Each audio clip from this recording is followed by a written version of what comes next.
Hello, everybody. Good morning. I think we have a couple of attendees here. We have many more on live stream. I think yesterday there was my staff had mentioned that many more people are on a live stream, but we're going to get away in a second. We'll just wait till we get more people. Good morning, good afternoon, good evening, wherever you are. We hope you had an enjoyable day yesterday. We hope you had a good time to learn and listen to all the innovations taking place on the continent. Some of these innovations are breathtaking, they're pioneering. They can solve many of our challenges, especially when we get to that 1.4, we get from 1.4 billion to 2 billion people. So we want you guys to let's give us a second, and we'll get away shortly. I will make my remarks in a few minutes, and then we'll begin the keynote. People who are live streaming also, we are live streaming on 20 different platforms. I understand that some people had questions yesterday. I wasn't aware of that. You weren't able to get those questions to the team. People in Ghana, Enoch and Kofi, make sure you can get those questions at least to us from Zoom. You guys will have to just sort of curate and put it on this platform where you can just send it to me, and then we can go from there. And I want to thank my team in Ghana for supporting Enoch and Kojo. You guys are my little elves in the background. Thank you for your support. We'll get Shirley away in about 2 minutes, and then we'll begin a morning keynote. Bear with us a second. Thank you.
Good morning, everybody. Welcome to the second day of the second annual Commercializing African Innovation Forum. My name is Nee Simmons. I am the founder and CEO of Enubia.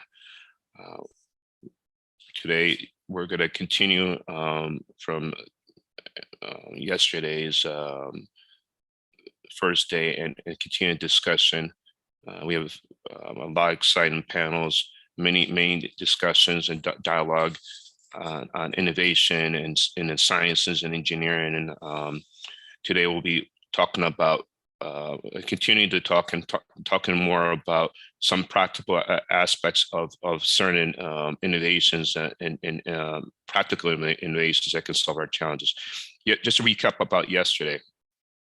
Yesterday we had talked about utilizing AI and data science in certain applications. This year, the theme is around AI and data science, and how that can assist scaling research, scaling innovation. So if you're a researcher in a university, you're already working with data sets. How can AI assist and augment some of the research you're working on? We have a lot of impending challenges on the continent. Many challenges to talk about. As we scale from 1.4 billion to 2 billion people, there are going to be a lot of issues around food security, climate change, clean energy, livelihoods. A country like Nigeria is going to double from 200 million to 400 million. Egypt and Ethiopia, which are respective countries of the same demographic size, are going to double too.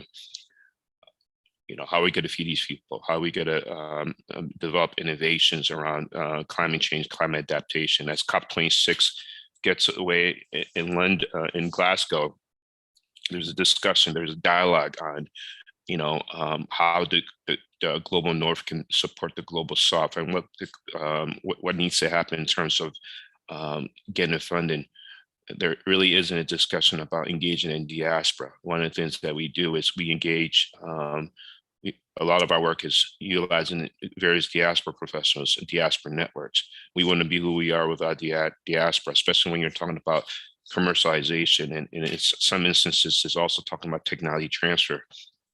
You know, a lot of countries have used their diasporas to great benefit and great effect to support their development. Countries such as Ireland, Israel, India. India is the #1 vaccine producer in the world. Why? Why did the government decide many years ago to have a strategic framework, a strategic outlook to engage various their Indian diaspora to support vaccine development, right? So as we discuss today, you hear the talks about, you know, today there will actually be more practical talk about the engineering, the sciences, prototype and innovation. You know, we have one panel on that. We have another panel talking about the dangers of emerging technologies, right? So just to recap, yesterday was you know, various aspects of AI and data science. There's one interesting panel on green innovation and green technology and agriculture and ag tech. There's a couple of panels talking about how emerging technology can support you know, agriculture and agribusiness and green innovations. You know, the agriculture we were doing 20 years ago, that was you know, that's quite different to what you're seeing now. Now you have precision agriculture. You're seeing people develop you know, agriculture utilizing GPS and USSD.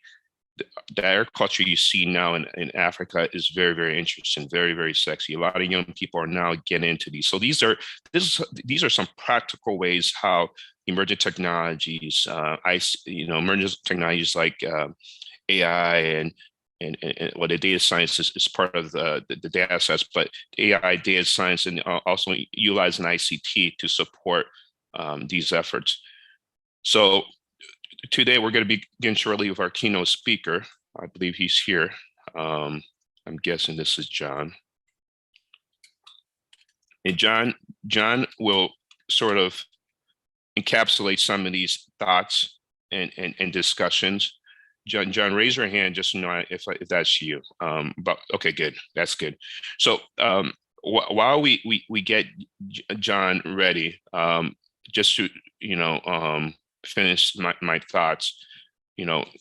Today it's gonna be a fast pace. We're gonna get away shortly after John. I'm gonna moderate the first panel, and hopefully you'll see not only what emerging technologies can do to support the development in Africa, but how are we gonna develop a framework and policy so that we have solutions to solve the extra 600 million people that will come online in the next 20 years.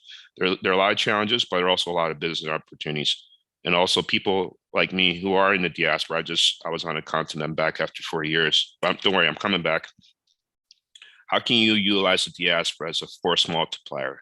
Utilizing their networks, their expertise. Actually, there are some people in the diaspora willing to invest in certain ideas. So these are the opportunities. These are some of the things that we need to look at to develop our continent. Okay. So without further ado, I'm gonna have John come in, and I'm gonna share. I think I'm gonna do this. Team and Ghana, I'm gonna need your help. All right, let me move you over. Okay. You are. Yep, we are making you a panelist. Enoch, go ahead and please make him a panelist. Good. John, you should be a panelist. My team in Ghana just made you a great. Could you unmute? I'm gonna unmute you. So we have your. So you want me to show why you're talking? Is that how you want this? Okay, sure. You just want to pull it up. Yeah. And by the way, just to let you know, we have many more people who are streamed. It seemed like yesterday we had some issues with Zoom, so we're streaming on 20 different platforms. So just give you FYI, you are being recorded. I have to say that for legal reasons, just to FYI. Fair enough. Thanks for asking me. All right, let me see. 1 second. Why don't you go ahead and chat, and then I'll bring up this. While you pull it up. Yep, sure. So, hi everyone.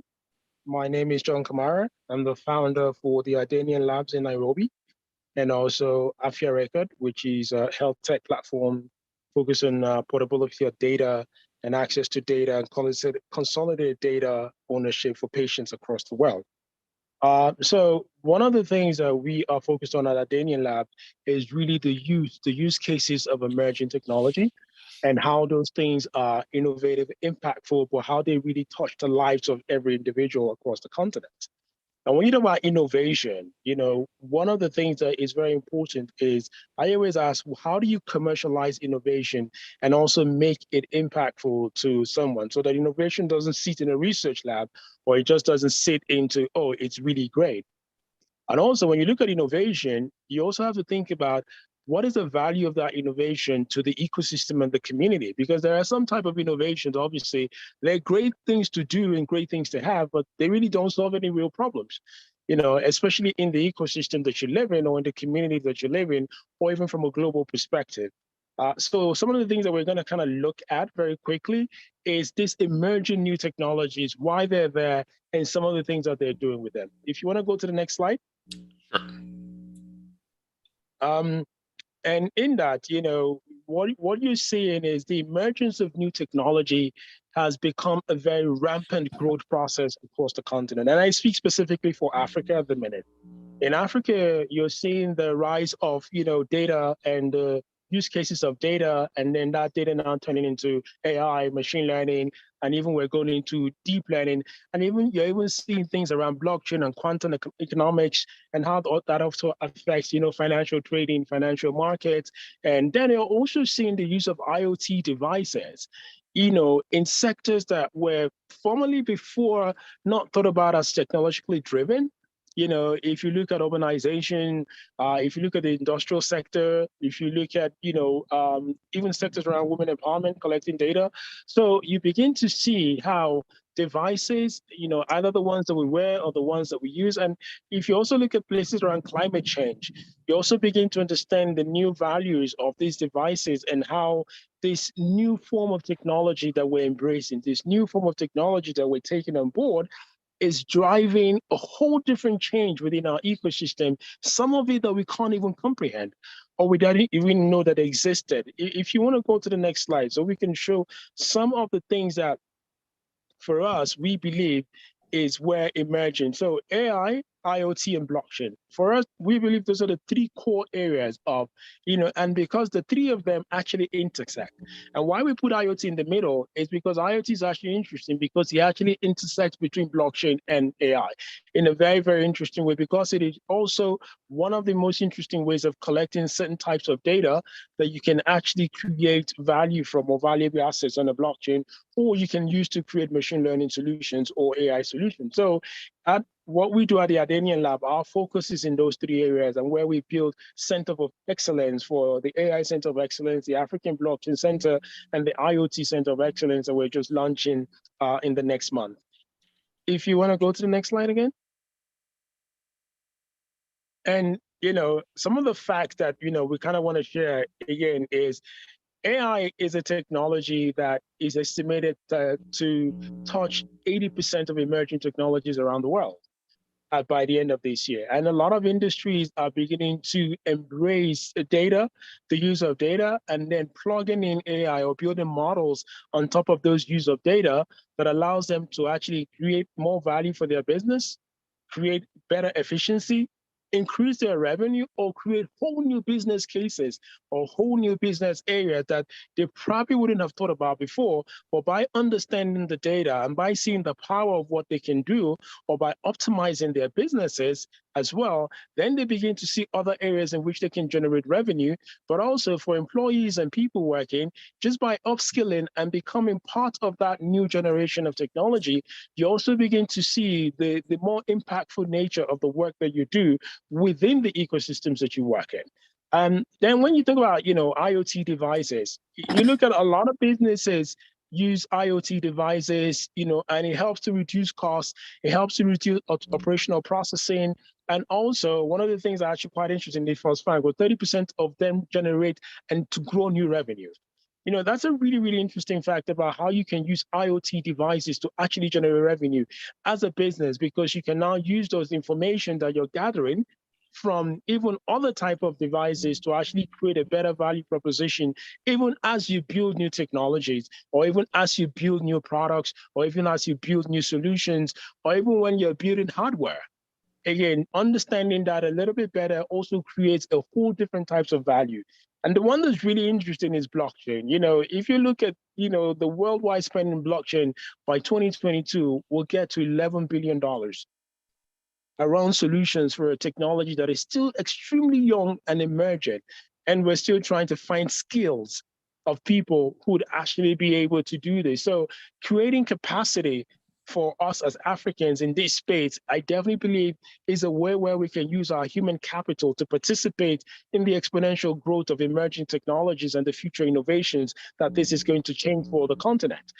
So that is one of the reasons why I feel that, looking at emerging technology becomes a very valid proposition for Africa, and even for the governments as they're thinking, where do we spend our money? How do we use money to create more wealth and to create more revenue, even for cities? We were in Entebbe just recently, a city in Uganda, and the goal of the governor was to turn the city into a smart city based around innovation. And also turning that city into a smart city was looking at blockchain, IoT, and AI, but looking at the blockchain said, how do you also attract international partners into that city and use the city as a pilot? Now, that is an innovation of how do you use the city as a pilot to actually generate and engineer a new form of innovation that has a use case within the city itself. If you want to go to the next slide.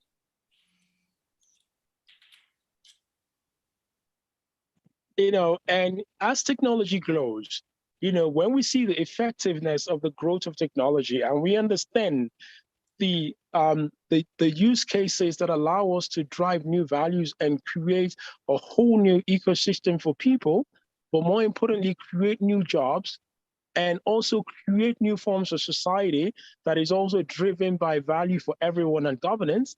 And those society become something that we can actually access in real time. I mean, you know about metaverse, for example, you then begin to realize the impact of AI and machine learning, and you also begin to realize the impact of researching in those particular areas.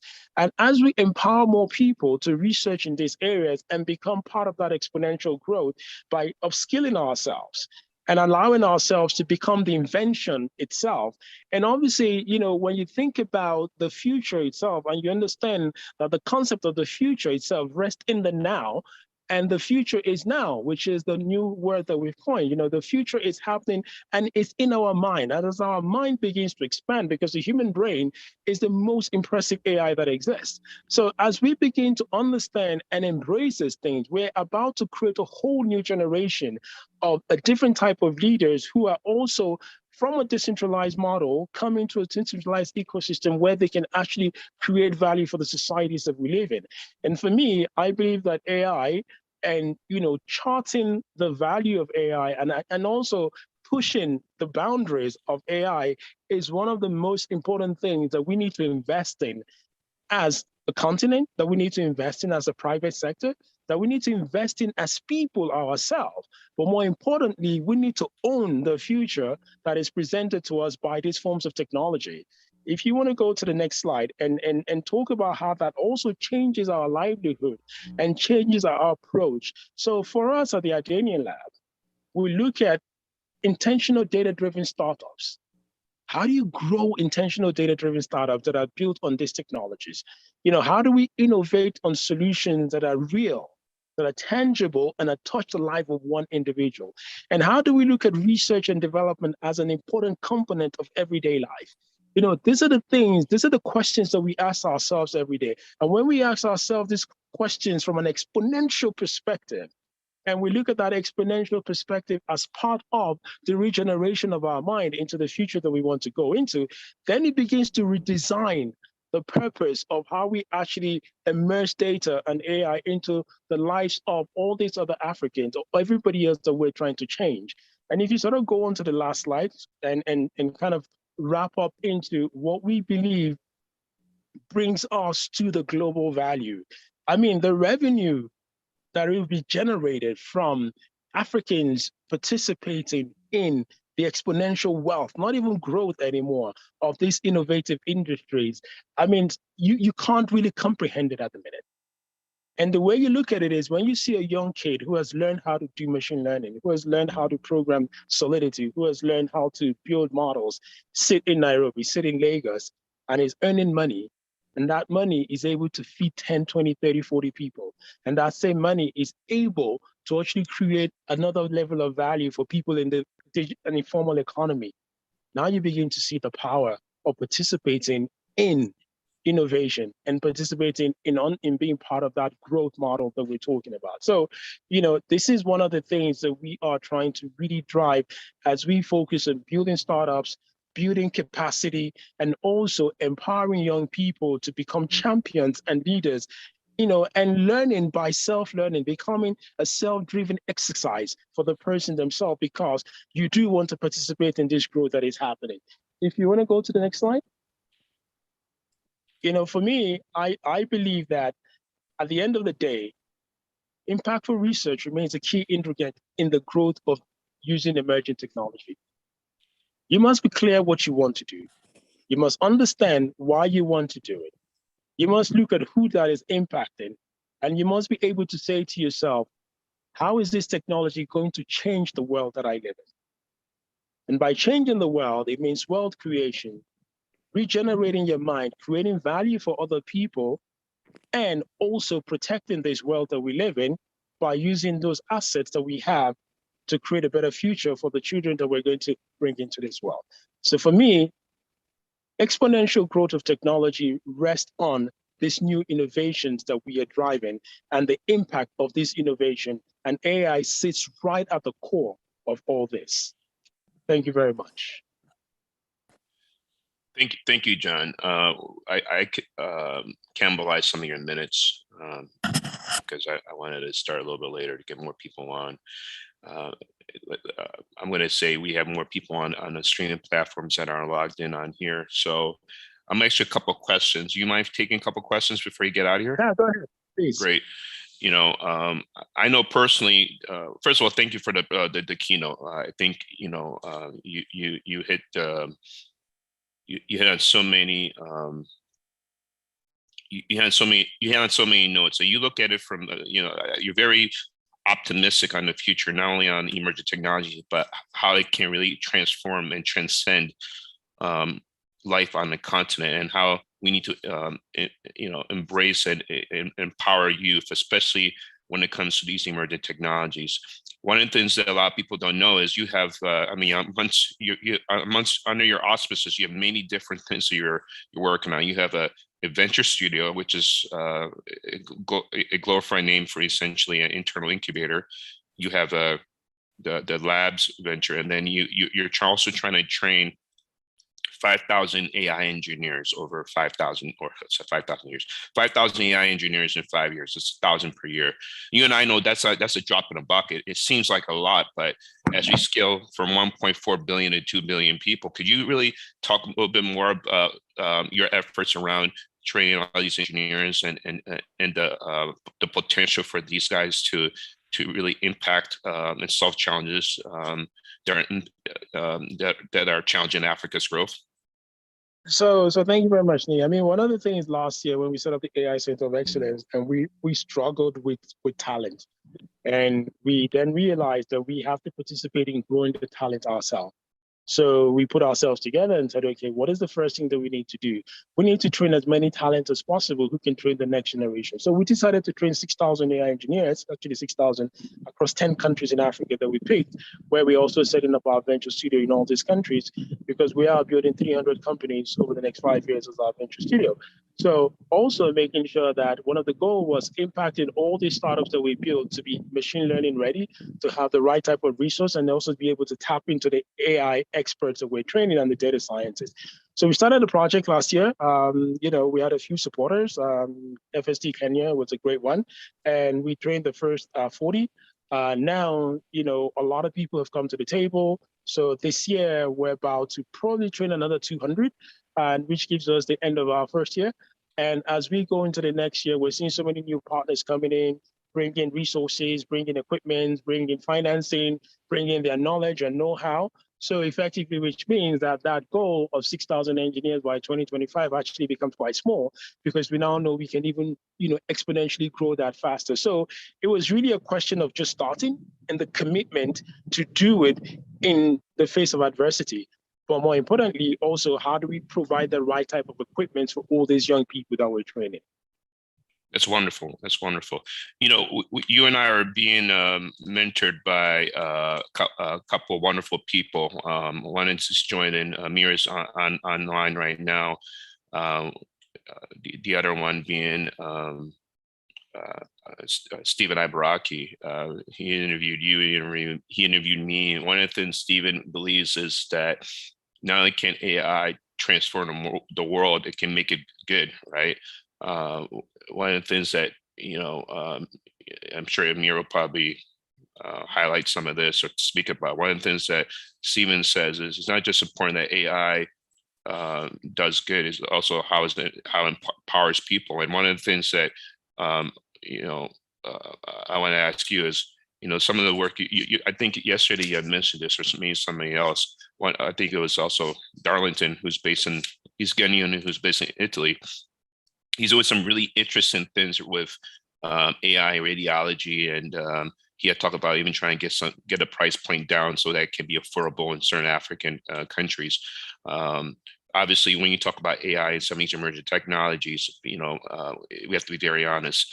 It's an urban. It's really made for urban areas. How do we support people in the rural areas? There's a couple of panelists or a couple of questions where on that fact. My question to you is, as Africa becomes, as the continent starts to urbanize, as you see more people dwell onto the cities, what are some opportunities for emerging technologies like AI to assist with this tremendous growth rate? We're going to have 2 billion people in 20 years. So what if you can answer to that respect? I think one of the big things is agriculture, farming, actually creating better crops and actually managing, smart farming and using machine learning in smart farming as well, which is one of the things that we're working on. The other way is healthcare, because of the limited infrastructure and a lot of congestion that will happen, is also being able to do precision healthcare and provide better healthcare services for people. The third part is also when we look at urbanization itself, using that data and, begin to model and develop new types of cities that are very smart focused and also can provide the substantial value required to manage that population growth in a way that actually changes the lives of people. And the last one is financial services, where we're using, we now have a lot of small businesses who want to participate in personalized lending, personalized ecosystems or mortgaging. Okay, how do you create those kind of tools and those kind of services and also mitigate risk as well? So we're seeing ourselves building so many different types of products for a lot of small businesses now who want to be able to provide more service and more value to their consumers. So those are some of the things that we're seeing. And the last part is what we're now doing as a combination between climate change and agriculture. And that we'll talk about at a later date, because it's an exciting project that we're working on with a few interesting partners. Great. Yeah, I'm trying to, my team we're trying to see if there's any other questions from, there's no questions here. No, nothing on our streaming. All right, John, I'm gonna let you go. Thank you for your insights. You spoke yesterday about more in depth about what, I can't even pronounce the name of the other company, but Ada Labs or Adena Labs. You talked more about what you're doing. You spoke about the venture studio yesterday. Today, you were really trying to tell the rest of the world, people who are not even aware of what's going on in the continent. We're a complex continent, 55 countries. Each country has hundreds of languages, and you brought it home to sort of encapsulate how emerging technologies like AI and others can really transcend the continent. And I really thank you for taking time out of your schedule. And you and I are also working with Stephen Ibaraki and Amir on a couple other things. So we see what we can do to support you and your effort on training 5,000 AI engineers. I don't think you do enough to really pimp yourself about that. So I'm going to keep talking about that later today, just so people know what the efforts you are doing to get these to do this effort, right? You're doing a lot of different things, so keep at it. Thank you very much, and it's good to be here. Thank you for the opportunity. We'll chat soon. Take care. Stay safe. Thanks again. Bye-bye. Great. So we are we're running 10 minutes behind. That's fine. We my staff and I, we designed this to have a 15-minute buffer. Enoch, could you, I'll say it. Could the current panelists, your name has been defaulted to Ni. Could you just change your names? I see Amir's on, Brandon's on. Okay, if you guys can, let me see. Yes, there you are, Amir. I believe you're in France. Yeah. Okay, ça va? Comment vas-tu? My limited French. Hi, Brandon. Tout va très bien, merci. Okay. Yeah. Yes. Hey, Cuckoo. Welcome from GIZ. Yeah, Cuckoo. Ina, could you change Cuckoo's name, please?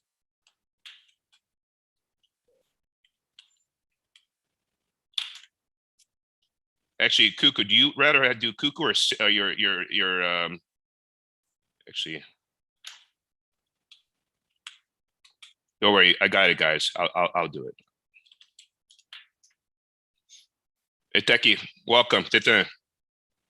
Thank you. I hear me. Yeah, I'll speak English. I would be surprised if you can communicate in the technical language in Ga. I'll be clapping for you if you're able to do that. You'll be very surprised. Well, you can speak AI in Ga, then I can clap Oh, really? for you. Okay. Until then. Got you. Yes, let's see.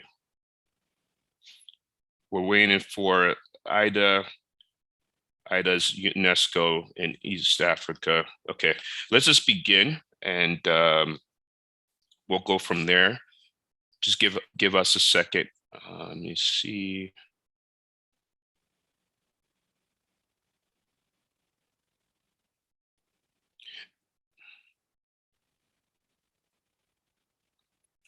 Oh yeah, one of my colleagues, she's an advisor, she's a legal person, has mentioned that I need to say this. I didn't think it was a big deal, but I am recording this session.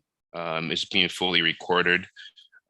So I was told I should say that, but we actually have many more people on stream. We're streamed to about 20 different platforms.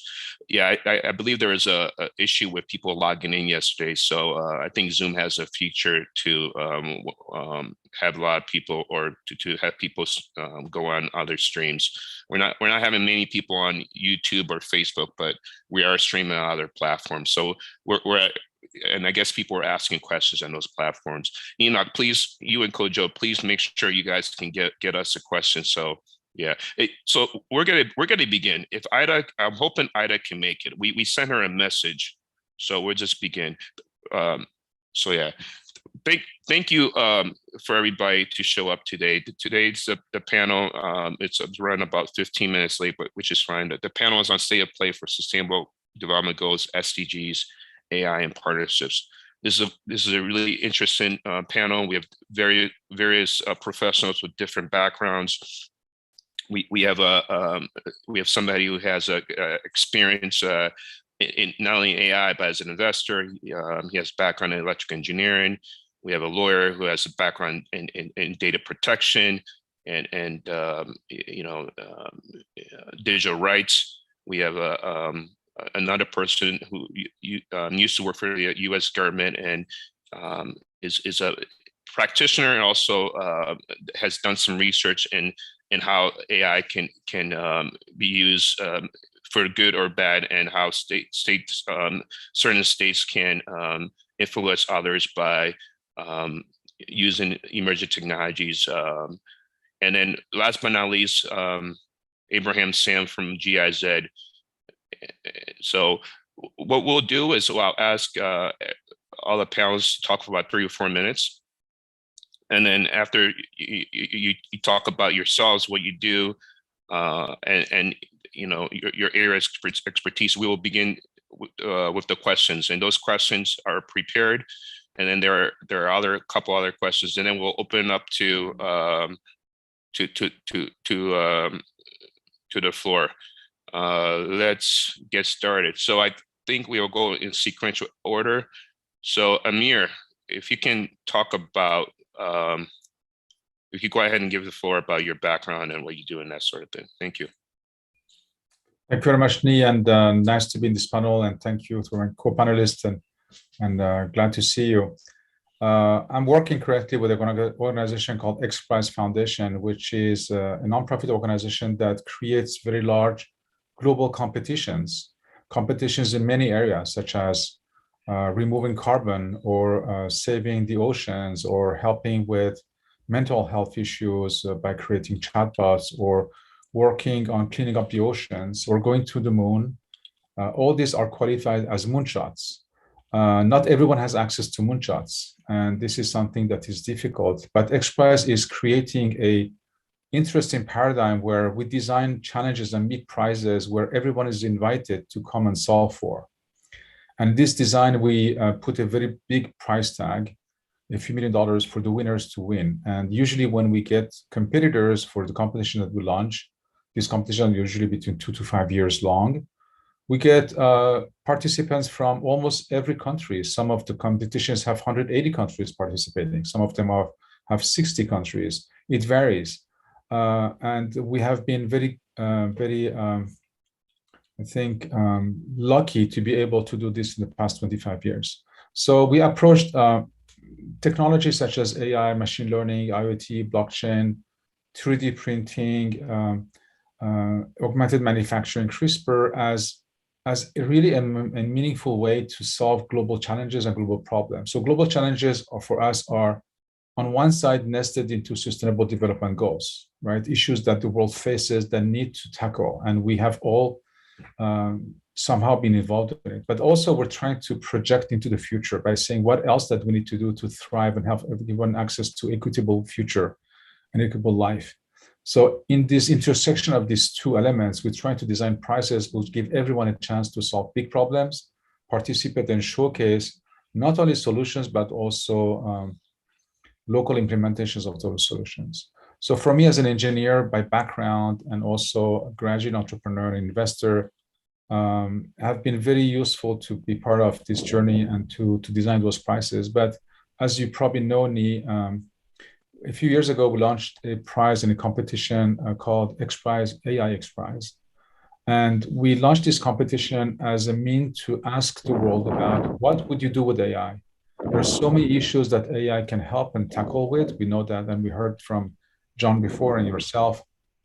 These issues are not easy, and we have somehow managed with this competition to talk and to listen to many entrepreneurs across the world and to understand the limitations of AI and the opportunities. And I guess in these panels, we're going to be talking about human rights issues, ethics, privacy, safety, autonomy, agency. But we've seen it from the ground up, how those problem solving happen in real time, locally, where people live, not in labs, not in universities necessarily, by giving people the chance to do that. So the framework that I'm coming from, which we carved as AI for Good with a few other colleagues and a few UN agencies, is to really to design solutions of AI that involve people into its design. It's not basically to build solutions that people will use, but it's to create solutions with people that are living those problems that are the best to evaluate that. So it gives autonomy, agency for everyone to do that. So this is a little bit of my background. I can talk more, but I just want to keep it limited in time so others can also introduce themselves, but happy to share more. But my focus is really on what we call exponential technologies that can help leapfrog communities and people, but give them enough literacy and autonomy to solve the problems they have in mind and make sure we build capacity. And we do it through a prize or a competition mechanism, which by nature levels the playing field and gives everyone a chance to participate. Great, thank you, Amir. I love the way you mentioned and you talked about how you're using AI, emerging technology, intersecting that with a prize to, get more human interaction and human experiences and be able to challenge, bring challenges, moonshot challenges, companies like Google and others who believe in moonshots. This is a really good way to get, innovation and scale. Ida's supposed to go next, but we will, skip her and hopefully she'll join. Abraham, I'm going to unmute you. There was a little bit of background noise. I'm going to ask you on a mute. Abraham, can you hear me? Great. Yes, I can hear you, Ni. Great. You're based in Ghana. Go ahead and talk about what you're doing over at GIZ and what the German government is doing to support AI and the AI initiative that you guys are working on, not only in Africa, but I believe you guys are also expanding that to India. Yes, thank you very much. So I work for GIZ's Global Artificial Intelligence Program, Fair Forward Artificial Intelligence for All. And Fair Forward, as Ni said, is not only in Africa, but we are also in Asia. Fair Forward was created out of the German national AI strategy, which seeks to help improve AI capability in the global south. We are currently in 6 countries, and we will be adding a few more countries very soon. And in Africa, we are in Ghana, Uganda, Rwanda, Kenya, South Africa, and then we are in India in Asia. And Fair Forward is working towards open, sustainable, and inclusive approaches to AI. And we are doing this by focusing on 3 main pillars. First, we are interested in improving capacity and technical know-how in artificial intelligence in our partner countries. And then secondly, we are working towards giving low and middle resource nations quality AI data sets to give them access to that so that they can work on AI innovations without the challenges that come with having to build the data sets themselves. And then finally, we are working on AI strategy. We have worked with Smart Africa to formulate an AI blueprint for African countries. This was led by the government of South Africa. Subsequent to that, we have worked on an AI strategy with also with Smart Africa, with the government of Rwanda, and we are currently working on a similar strategy with the government of Ghana. Now, to a few specific interventions under our 3 pillars. So when I came in, I heard Kamara talking about building capacity and training AI engineers. And we think that capacity is very important. So we are building capacity on various levels. We are looking at technical people and also people, policymakers, and what have you. So we are currently running our AI fellowship in Rwanda and in Ghana. In Ghana, the first cohort is ongoing. In Rwanda, the second cohort is running at the moment. Now, the idea is to train young graduates, give them skills in artificial intelligence, and then help them to also find jobs. Then again, we are also working with other organizations in the policy space. So for instance, we are working with an organization in South Africa to train policymakers, because we want policymakers to make informed decisions and contribution into the AI strategies. So we are currently working on a network called the Africa Asia AI Network. And through this network, we are giving policymakers training on AI policy. And we are also providing them the platform to exchange knowledge on AI policy. Thank you. Thank you, Abraham. I really appreciate that. I'm going to mute. Good, you're muted. Thank you for letting us know what the German government GIZ, and I believe you guys are funded from DMZ to talk about what you're doing to support AI and development on the continent and in Ghana and Rwanda and India. Very important that we give young students or young professionals skills and empowerment so that they can not only solve local challenges, but turn them into business ideas. So really appreciate that. I sent a link on the German government's GIZ's, or I sent the link into the chat. Cuckoo, if you have any, I said Cuckoo, I'm gonna call you by your professional, Abraham. If you can, if you have any other links that you want to add there, so people know what else the German government is doing, not only in Ghana or Africa. Go ahead and put that there. So I'm going to. Okay, I'll put the link of the Lacuna Fund there. Yes, and Techie's also part of that too. So actually, this is a good segue to her. So welcome, Techie. I'm going to go ahead and let you speak about what you're doing, and then we'll begin. We'll get into the last panels. Go ahead, Techie. You have the floor. Thank you, Ni. My name is Techie Akwete. I'm the founder and the executive director for the Africa Digital Rights Hub.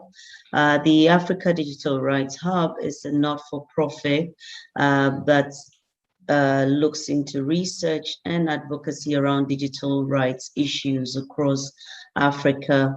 Particularly, we're interested in bringing on board what we call Afrocentric research that will influence policies and laws around the development and use of technologies across Africa. We focus on 4 key thematic areas which cut across various sectors, including AI. And these are cybersecurity and data protection and privacy, child online protection, and then intellectual property.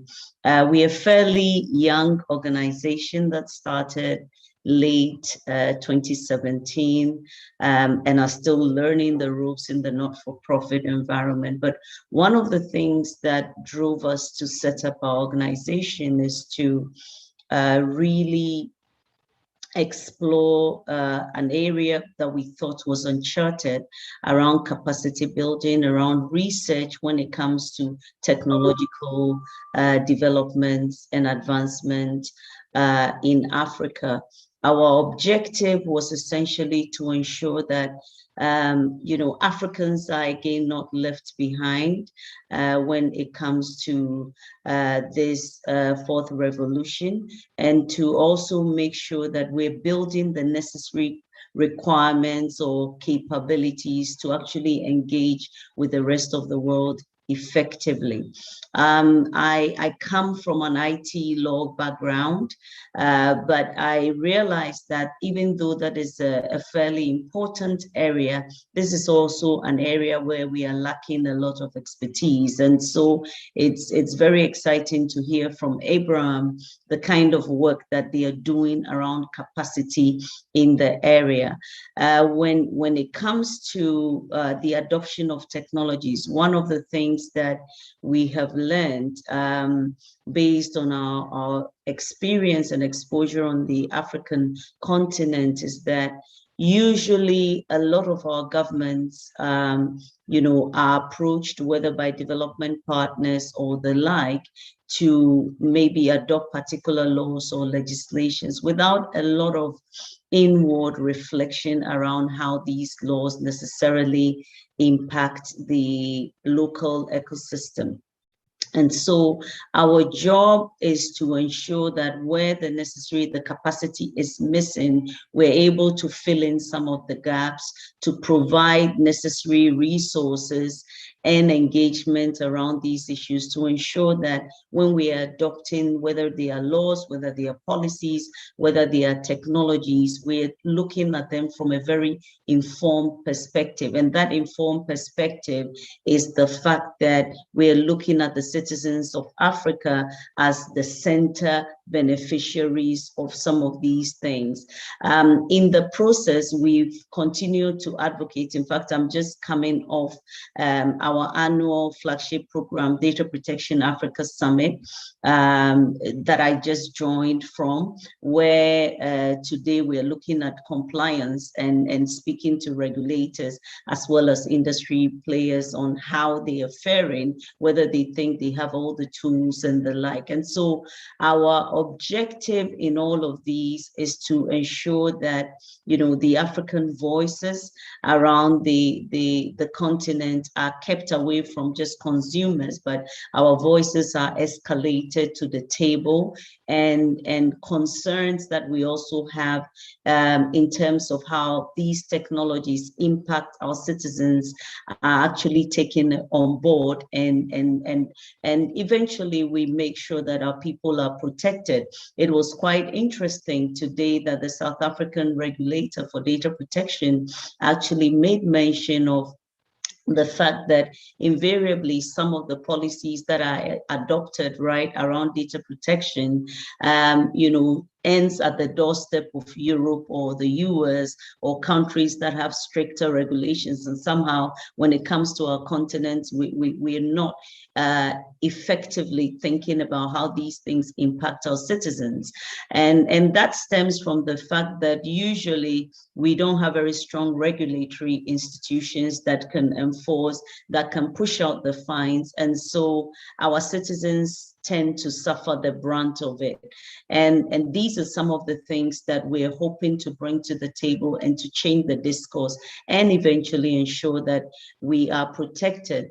When it comes to AI, one of the things that we're hoping to work around is, the positioning around the ethical issues when it comes to AI, as well as possible codes of practices for the development of AI on the continent and issues around data protection. So briefly, I think those are some of the things that I will mention. Becky, thank you so much for your highlights there around digital rights and digital protection. I mean, right now we're having a discussion, or I guess in some ways will be a discourse, a discussion and a discourse, especially here in the West, amongst some of the social media companies in terms of data protection, data rights. What does that mean? Who owns your data? Who can see your data? In the U.S., we have various protections, especially when there's data around your health. You have something called HIPAA. I don't know the full name of the acronym, but I think there's many countries on the continent who are they just don't. They need help. They don't understand how some of the, just because you have a Western company supporting your infrastructure, you're supporting offering services. In some cases, they own the data, and to get that data, you're gonna need something like Techie to get through that legal mumbo jumbo to access it. So thank you for that. That's the work you're doing is not only important, is needed. I need anything we can do to support that going forward. We look forward to doing that. Ida's still not able to make it. If she joins, but I want to give this next speaker who represents, or who used to work for the U.S. government, and it's interesting because what he's doing, what his organization is doing is not only impactful, but they're looking at it from a U.S. government, or they look at it from a U.S. centric lens, how AI can not only do good, bad or good, but what are implications for not just AI, just emerging technologies, and how the U.S. government can develop strategic partnerships with democratic partners that believe in the rule of law, democratic partners that have allowed their citizens to share a voice. So Brandon, without further ado, I think you kind of will sort of, all these speakers come from different aspects, but you come from a standpoint from working actually in the U.S. government, in the U.S. Congress, and then from the previous bipartisan agency. So go ahead and talk about what you do, and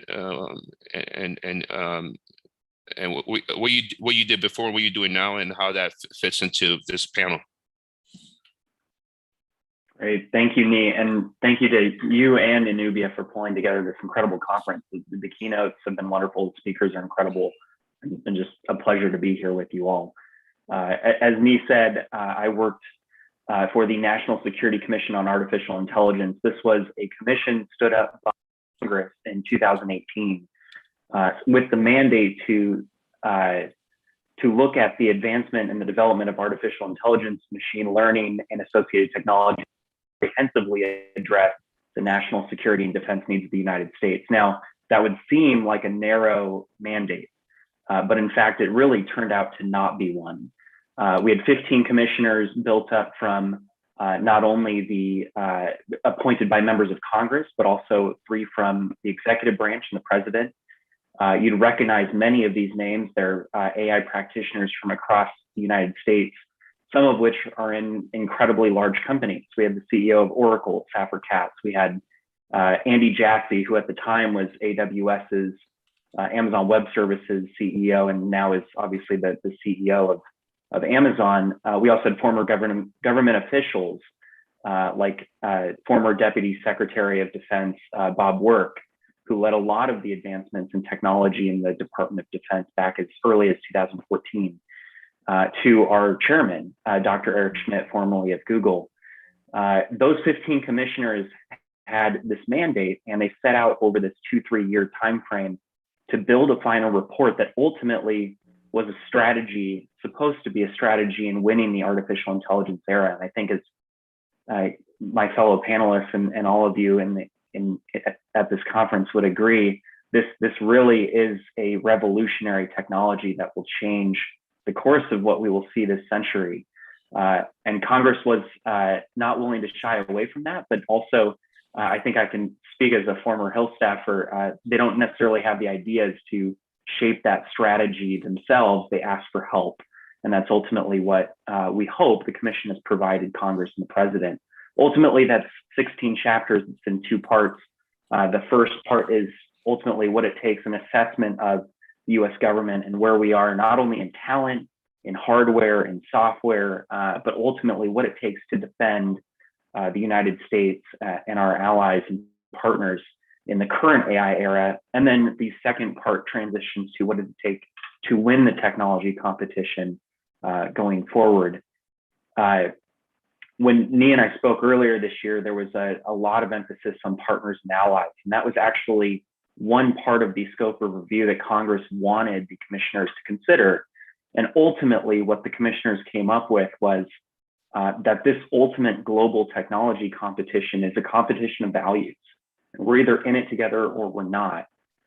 In July earlier this year, the NSCAI hosted a global emerging technology summit here in Washington. It was the first conference actually post-COVID that ultimately showcased with other democratic countries from around the world that we have an important comparative advantage, that the United States, our partners and allies around the world, and we continue to retain that. Ultimately, that competitive advantage is that we have a broad network of alliances among democratic countries that are rooted in common values with respect to the rule of law, with the ultimate recognition of fundamental human rights.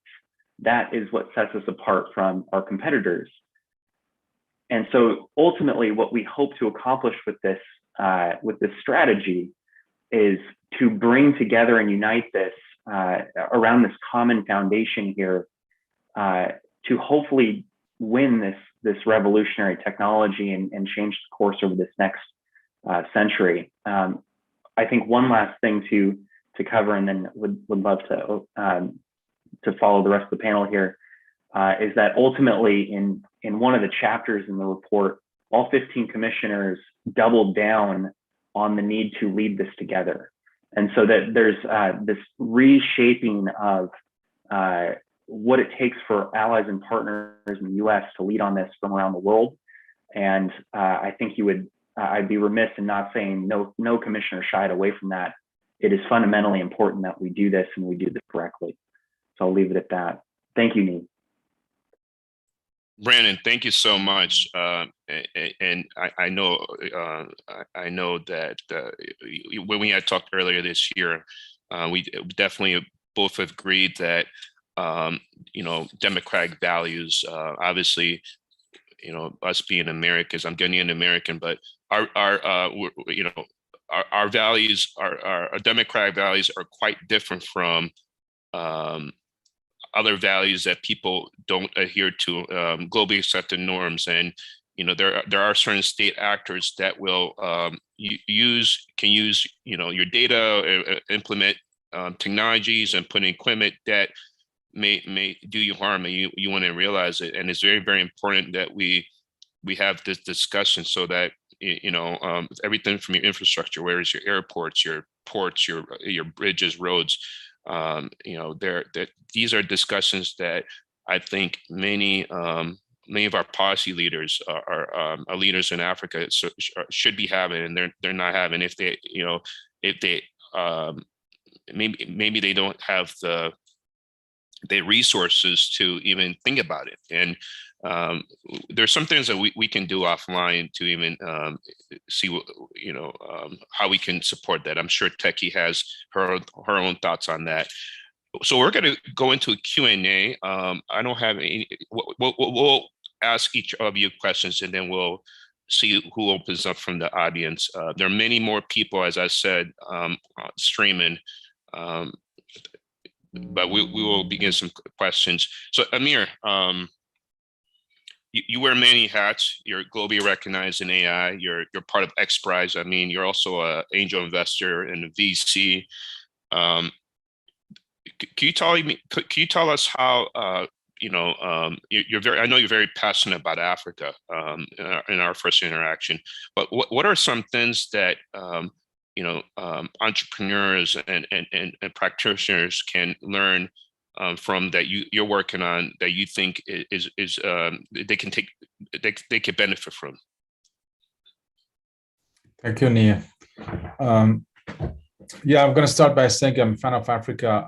The reason why is that I've seen a lot of, in my interactions with African friends and in the continent, I've seen a lot of resourcefulness and practical views of problems, and the ability to transform very quickly, right, problems into solutions with resource allocation that are efficient. So from a learning perspective, I think when we think about the world into two categories of problem solvers and problem owners, sometimes they're one and alone, they're the same. So an entrepreneur or a group of people are trying to solve for a specific goal and solution, trying to bring it to market. And sometimes it manifests itself by an NGO or a nonprofit that is trying to drive right change or push a certain narrative or direction. But in many other cases, the two groups of people are not the same. There are basically, on one side, you have those living the problem and those basically solving for solutions. And then from an entrepreneur mindset perspective, the best opportunities that we've seen in terms of investment, and that ties also back to Africa, is that when you're able to identify problems that could scale enough to fit the community's need and be fully governed within that community's mandate or culture or economy. We've always said, think of big moonshot and big projects and big problems, but those are not often the case. And what I've seen is that there is a focus on meaningful problems that could be tackled locally. And this is a big learning that the world can learn from Africa. I think we're always trying to push the narrative way too big and not being pragmatic enough about what is around us and what the community needs. So from an entrepreneur perspective and an investment perspective, I think it's always preferable to invest into a sustainable or soon sustainable solution that meets the needs of a community and can have been solved by the same community, because long-term is going to be sustained by the same community. And if not, you go to a private industry mandate where you have to build and scale at such a rapid pace and with such frameworks that you have to forget about the local colors, about the culture surrounding it, about the ethics of it, about the safety surrounding it, and the governance of it, and making sure that benefits people and is trustworthy. So not to shortcut all of these, I think is important to support and invest into solutions that have engaged people that focus on problems that matter. And this is, I think, the learning that we have acquired. And that's why I see Africa being really ahead of the game on that front. Great. No, thank you for that, Amir. I like the way you frame that answer, and hopefully you guys will do a X Prize for AI just for Africa. I think that would be one way to sort of. I know you have a We global actually prize. did one. We actually did one. We launched a global learning prize, where the goal was to create a platform of software that can help children that have no access to schools or teachers or any form of education to learn by themselves. Basically go from illiteracy to literacy with some writing and reading and basic arithmetic. The prize was designed to be tested in Tanzania. We worked with UNESCO and the World Food Programme and government Tanzania. And we designed the prize that the software has to be open sourced, has to be delivered in Swahili, and has to be tested with actual people. So we basically took about 18 months to identify 2,700 children in different villages across Tanzania with the help of UN agencies. And we managed to give all the teams that were competing globally to have a chance to bring that software that has to be open source and tested with real people. But the culture, the direction was about it has to be global from the get-go, and it has to be in Swahili. So this is one of the attempts that we did in bringing it to Africa. But we're looking forward to more prizes stemming out of Africa. So we're basically championing ideas that are global. As I said before, we always look at a north-south conversation and east-west conversation. And it would be nice that many problems of globally are being solved from Africa to the global scene. So yeah, we're looking at finding big moonshot ideas that launch out of Africa. Thank you for that. That's I wasn't aware. I think you might have mentioned that to me earlier this year when we initially talked. So no, that's great. So Abraham, I keep calling you Cuckoo. That's your alias name, Abraham. I'm sorry, Abraham. GIZ is you guys are a very traditional donor compared to USA and then others. You guys are pushing the envelope, especially when it comes to ICT and tech. I've actually met some of your while I was in Ghana. I met a lot of your folks, especially when there's I forgot her name. There's one young lady that's focused on ICT and you utilize ICT and to support skilling solutions and you guys are doing quite a bit of work with this AI or this emerging technology field, or mostly AI. I mean, Fair Forward is focused on AI. I see more. It's good to also focus on youth, but what are you guys doing in terms of engaging universities? With Nubia, we focus on. I mean, our bread and butter is we're business, so we take equity from research that we could commercialize. But for Africa to move, for Africa to develop, we need to look at the tertiary areas, the universities and college systems to support and scale innovations. What is GIZ, or what are you guys doing to partner with some of these universities and some of the youth that are in there to scale AI innovations, or using AI and data science to scale innovations that can solve local challenges? Thank you, Ni. We are doing a number of things. So, for instance, through the projects we do, we try to work with universities. It might interest you to know that the first round of the NLP call by the Lacuna Fund, Ashesi University partnered a private organization in Ghana, and they won. And so they are now working on a natural language processing project that is exploiting the use of 2 Ghanaian languages. This will be of interest to you. Ga is one of them. It's Twi and Ga. The idea is to get our folks who cannot speak English have access to financial services. So that we are currently working on another arrangement with another university in Ghana, which we'll be announcing soon. We are looking at working in the area of AI and climate change. Now, last year we did our Africa AI Accelerator, and the idea with the African AI Accelerator was to help young people bring out local AI innovations. So we supported 11 startups from Ghana, Rwanda, Uganda, and South Africa on various AI innovations that they are working on. And some of them, they are actually trying to commercialize ideas that they got from doing their final year projects. We this year also supported ACLAV Foundation's hackathon, and ACLAV Foundation's hackathon is probably the biggest in West Africa. In April, there was one focused on artificial intelligence, and the 9 winners that came out of that program, we are actually supporting them. We did an accelerator program for the 9 winners to give them business development skills and also technical skills for them to improve the idea they came up with in the hackathon.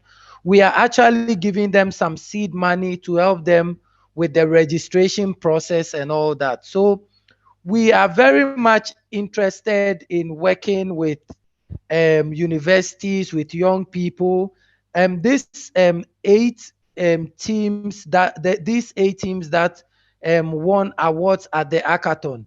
The one that came first, the first team is coming from Ashesi University, and these are students coming with like, let's say, theoretical ideas that have been converted into something practical and something useful. So we are very much interested in such collaborations. And if anybody is listening to me and the person works for a university and they have anything they are working on AI, you can get in touch with the organizers of this program and they can connect you to me and we'll see what we can do together.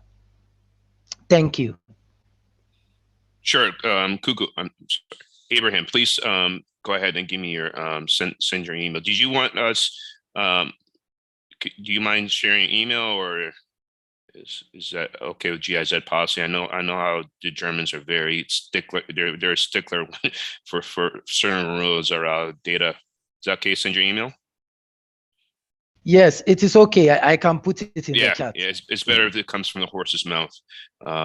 I'll probably forget with a million things I'm doing. So thank you for that. I really appreciate it. Just to let you, I mean, you know what we're doing. I mean, we are Ghana. We just finished a pilot in Ghana, two pilots, and we're ready to scale. After Ghana, we're looking at Nigeria, Ethiopia, and Kenya.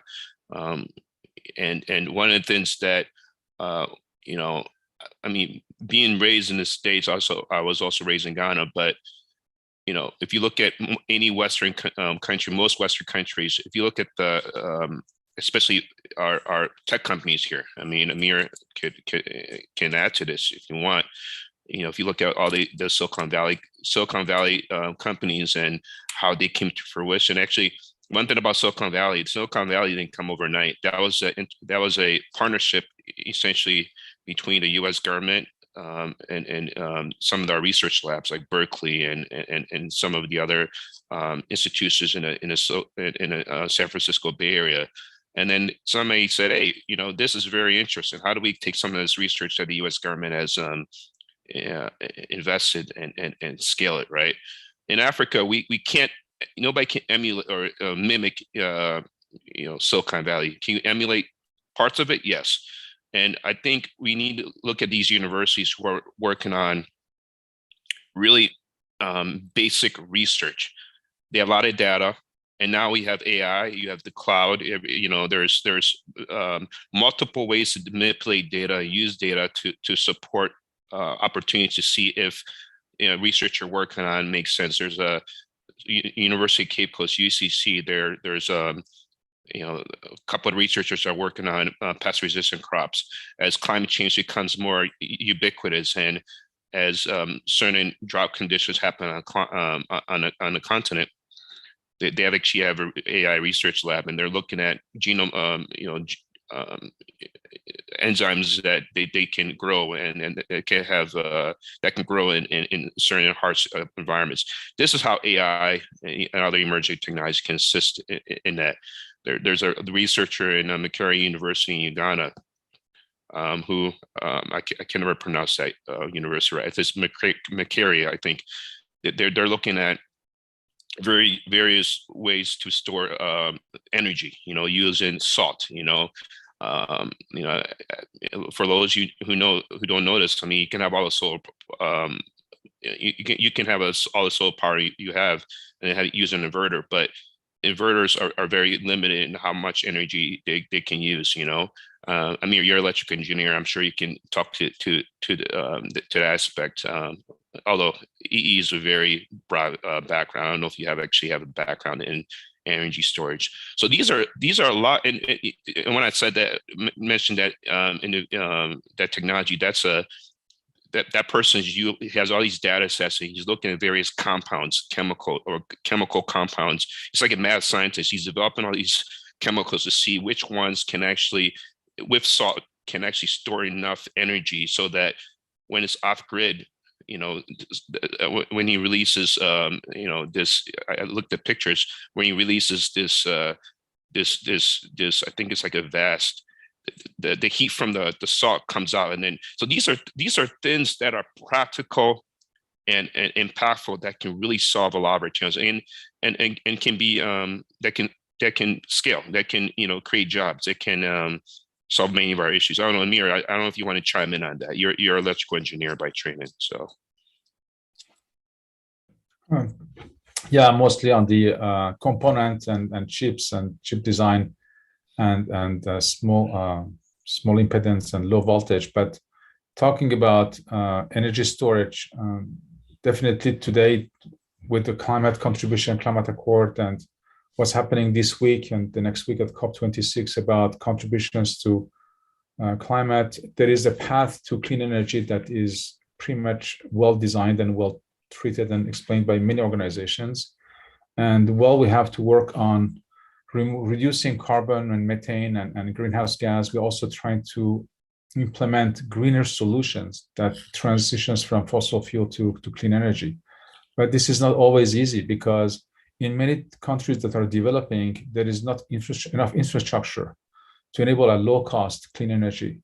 So there is mitigation factors that come into play. And therefore, there are two types of innovation that are interesting in energy storage. One is that solar and wind can be, they're cheap enough today and is observed and documented, and cheap enough today that there may be solutions to store energy at a ratio that could cover some empty times, as you said yourself, but also the transition from fossil fuel that is still needed, that we cannot avoid because we don't have enough clean energy, but that does not generate enough CO2 would be interesting. So this is an area of innovation that is well funded. There is commitment by many governments to meet the Paris Accord. There is enough venture capital, and the game is open for everyone.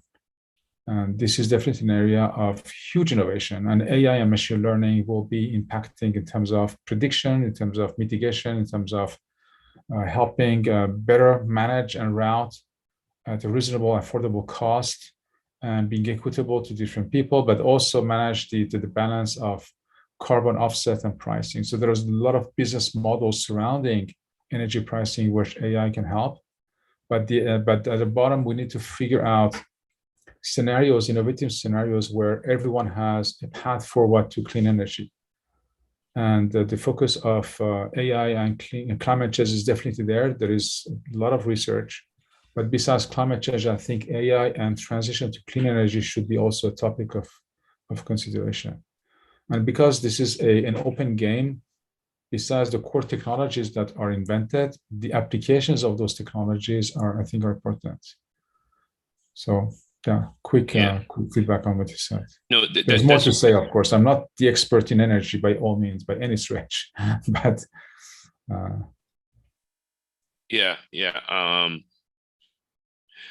Thank you for that. I'm not an energy expert. I'm not clean energy. I'm trained in corporate finance and supply chains, and then I play around with robotics.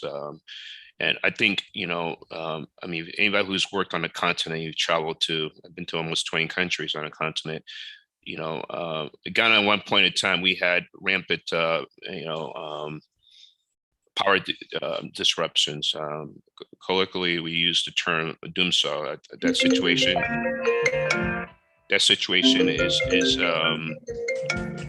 is subsided, but as the continent scales from 1.3 or 1.4 billion, 2 billion, many countries on the continent are going to face potentially more shortages of power outages. And if machine learning or AI and these other solutions can help solve or aid in that, I think that would be very interesting. We're going to change the topic a bit. I want to go to Techie. Techie, right now there's a discussion right now, especially around the elephant in the room. I have some ambivalence towards this company, but it's changed its name. I'm sure everybody can tell the name of the company, but it's changed its name, and there's a discussion on data privacy, misinformation, misuse of information. I have friends that do not use social media, or they're scared of social media. They're scared of how their digital rights are being used to show ads. And in Africa, there isn't any type of, most countries don't even have a set of data privacy rules. It's sad. It's also interesting. As a lawyer and data protection practitioner, what are you doing to help get the word out, or to advise certain countries or policy makers when it comes to the potential of harm of digital rights and digital privacy rights? Okay, thank you, Nee, but permit me to just say that the problem is not just the big tech giants. The problem equally sits and transcends them.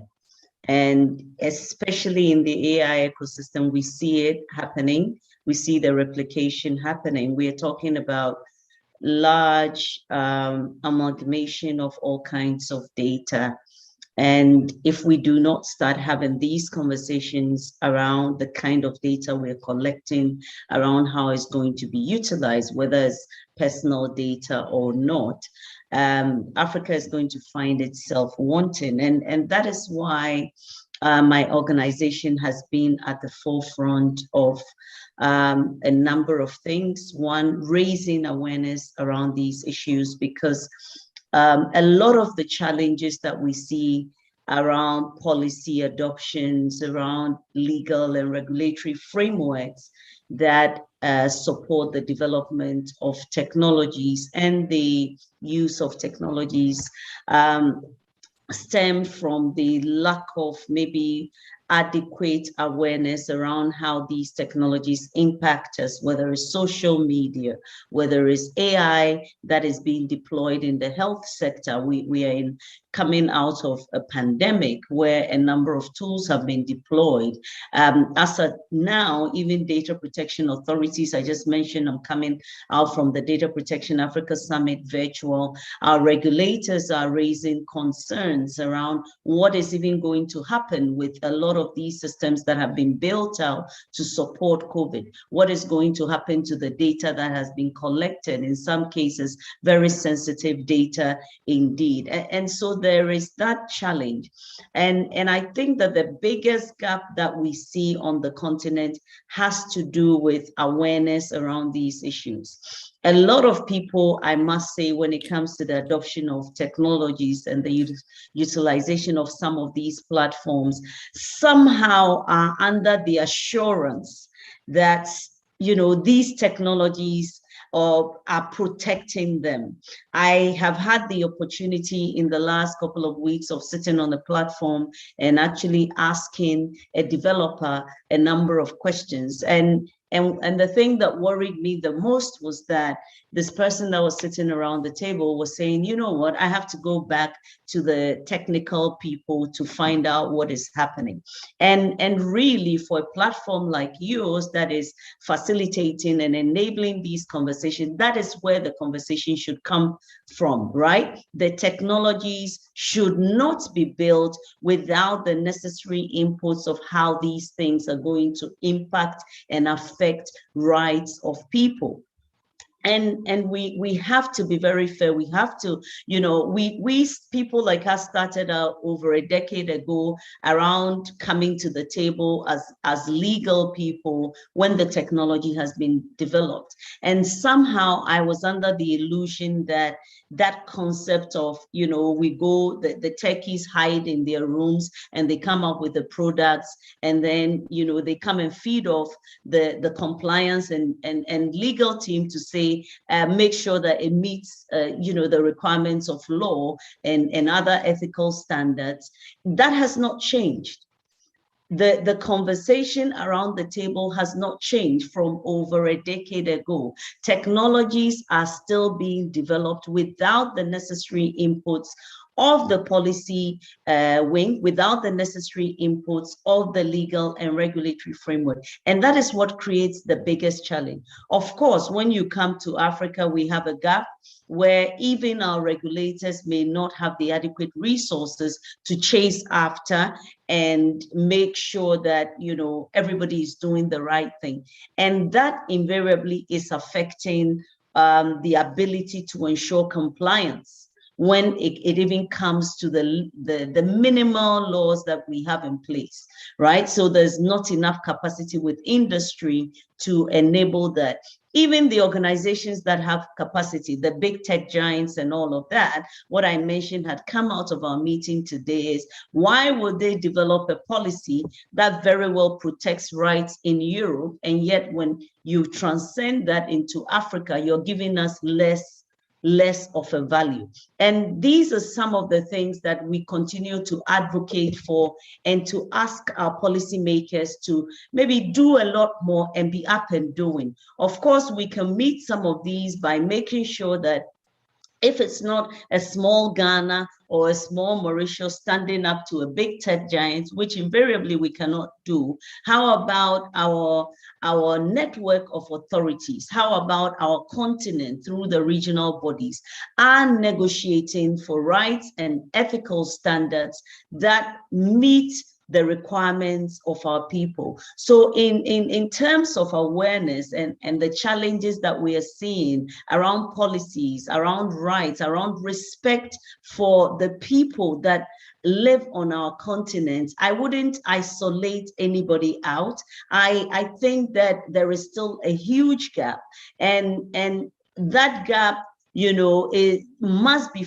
filled by almost all the stakeholders. And these stakeholders include government agencies. The stakeholders include the technology providers that are themselves in the space, right? It also includes civil society organizations such as ours, and then also individuals, by them becoming more and more aware of some of the things that we can do. If all these stakeholders play their role effectively, we're going to see a tremendous change in the ecosystem. But as it is, I think there are very few people that are doing that. You know, civil society organizations like ours will play the role of demystifying these technologies and then breaking down the information. I've had the occasion to question technology service providers, for instance, people living in the AI ecosystem. How are you even explaining, right, the tools and that you are rolling out to the ordinary person on the continent?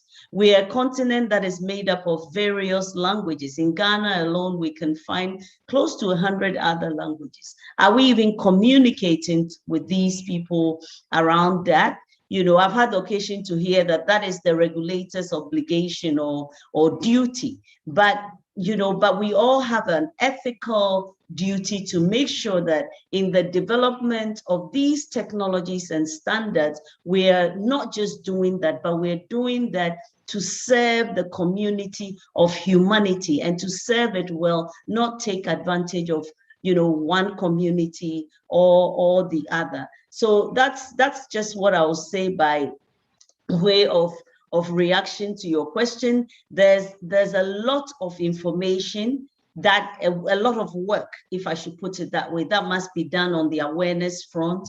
When you look at Africa right now, when it comes to data protection, we are somewhere in the middle of maybe close to half of African countries having some form of data protection laws in place, with maybe about 11 of them having regulators that have been put in place. The biggest challenge for the regulators have always been resources and capacity. And this challenge continues to exist to now. I don't think that will go away anytime soon. But, we really need to rally behind whatever we have achieved now, and that includes industry and everybody else, to make sure that we're creating the kind of ecosystems that we want, and that once we do that, we'll be able to put in check everybody else, including the big tech companies.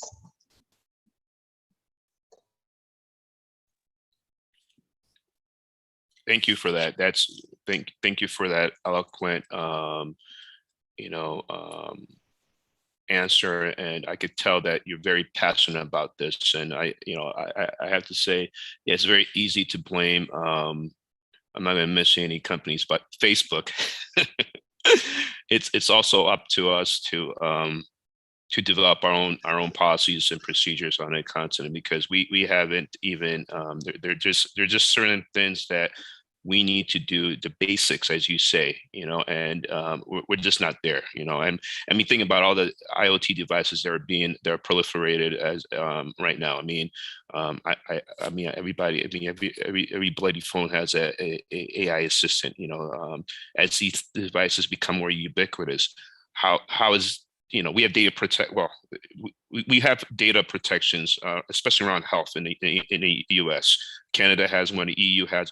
Africa, what are our regulatory agencies or leaders or policy people who do policy? What are they looking at to develop these policies?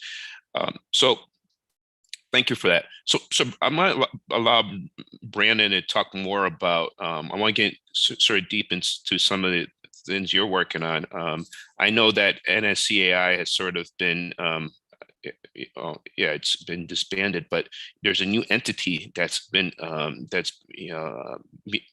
created through generosity of one of your commissioners.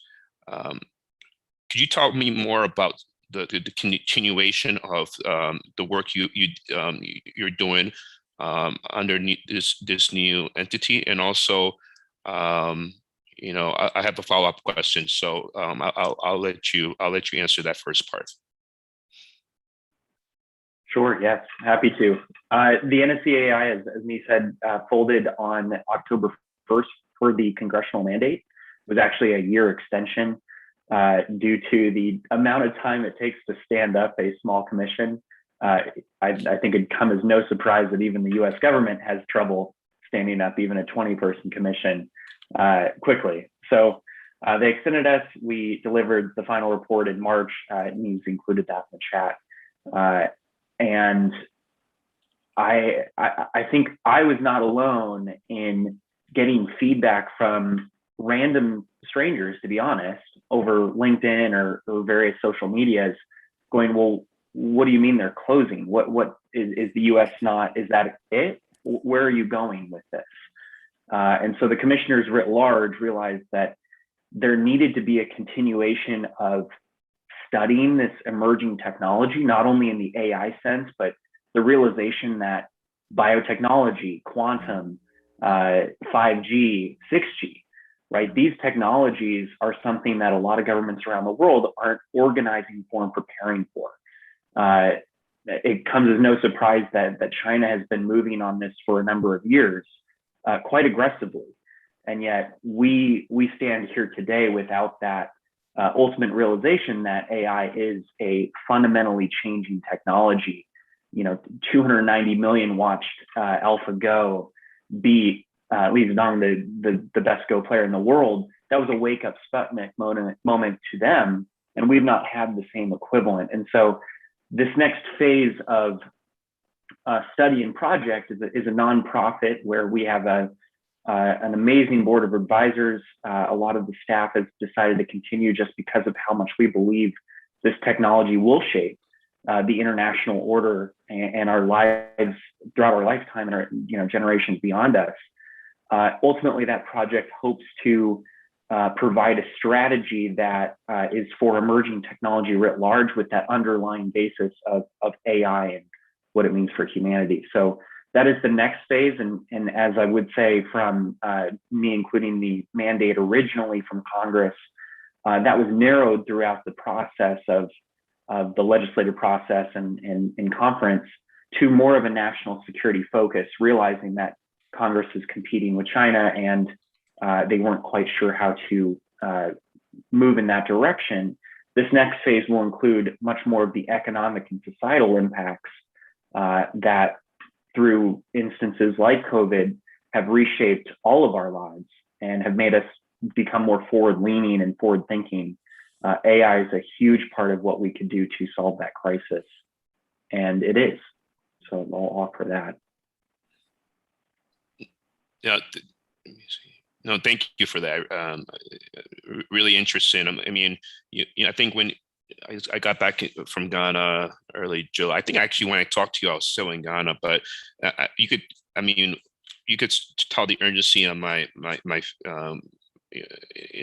my our conversation when I heard that the commission is disbanded. But I mean, a lot of congressional commissions disband. I mean, it's not things are not meant to go on forever. I mean, there are subcommittees, but commissions are just there for a commission. But I'm glad that I'm not going to mention his name, but the commissioner, one of your commissioners, has decided to put his own resources behind this effort, and we look forward to seeing the after effects, the next stage. I mean, this for you guys who haven't seen this report, I'm sure you've seen it. It's it's probably the most comprehensive report on the governance of AI and the ability to do harm and good. I mean, it comes from a US-centric lens, so you got to take that for a grain of salt, right? Obviously, the elephant in the room is the country starts with a C, ends with a A. Was mentioned, China. as China,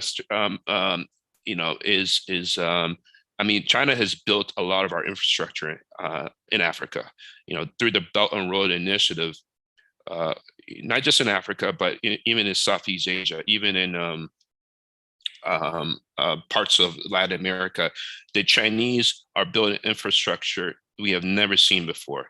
So, and to kudos to them. But now you're seeing state-owned companies put in equipment, i.e. Huawei, others, and we just don't know what types of information they're capturing. We don't know the data privacy around that. We don't know what happens if you're in a secure location, you're trying to have a conversation that's a diplomatic conversation. These are all issues that everybody should be very, very concerned about, right? So I'm glad that the commission is continuing. I'm glad about it. The question I wanted to follow up with that, because I think what this commission, or all these people that are continuing from commission, your work is very, very important. But real quickly, the actual report is like 300 pages, and there's a condensed version that's like 30 pages or so. There's a little bit of information on Africa. I think there's like maybe a paragraph or two, but the report calls for partnerships with democratic elected global partners. You mentioned to this, you alluded to this. what are some ways you think not only the U.S. government, but U.S. Private sector partners can partner with African countries regarding to this efforts and policies? Yeah, I think just before getting to that particular answer, while the report is U.S. centric, listening to John in his keynote just a little bit ago, listening to my fellow panelists, there are so many things that you can take from the different chapters of the report that would apply to, frankly, any country from around the world. I think of tech talent, right? It comes as no surprise, or may come as a surprise, that we lack the global tech talent to compete in this next century. And therefore, we have recommendations based on how do you build out your K through 12 system so that we are building those AI technologists or those policy experts to interlink and work with those technologists for these, policies of the future. So, but as you got to more specifically, the partnerships between the private sector, academia, and the government, which, by the way, is not a forced civil military fusion like other models. It is one of partnerships and looking forward to advance an international rules-based order, protect free and open societies, and unleash ultimately economic innovation for all. That is the hope, and I think that is the global advantage that us as democratically sharing in those values can achieve. And hopefully, that was where the commissioner's mindset of we have to do this together, and if we don't, we're not going to win this competition. And just take for a moment, what does the future look like without democratic values in these AI systems? I think, for example, just really quickly, your example of what we've seen recently with a certain tech company deleting the facial recognition and data behind those. Well, we all know that the AI models are already trained on it, so they don't need the data anymore. So we have to think. I know I'm getting techie there, but this is important. We have to think about what does the future hold, and what can we do to make sure that these models are done correctly, and that's key. So.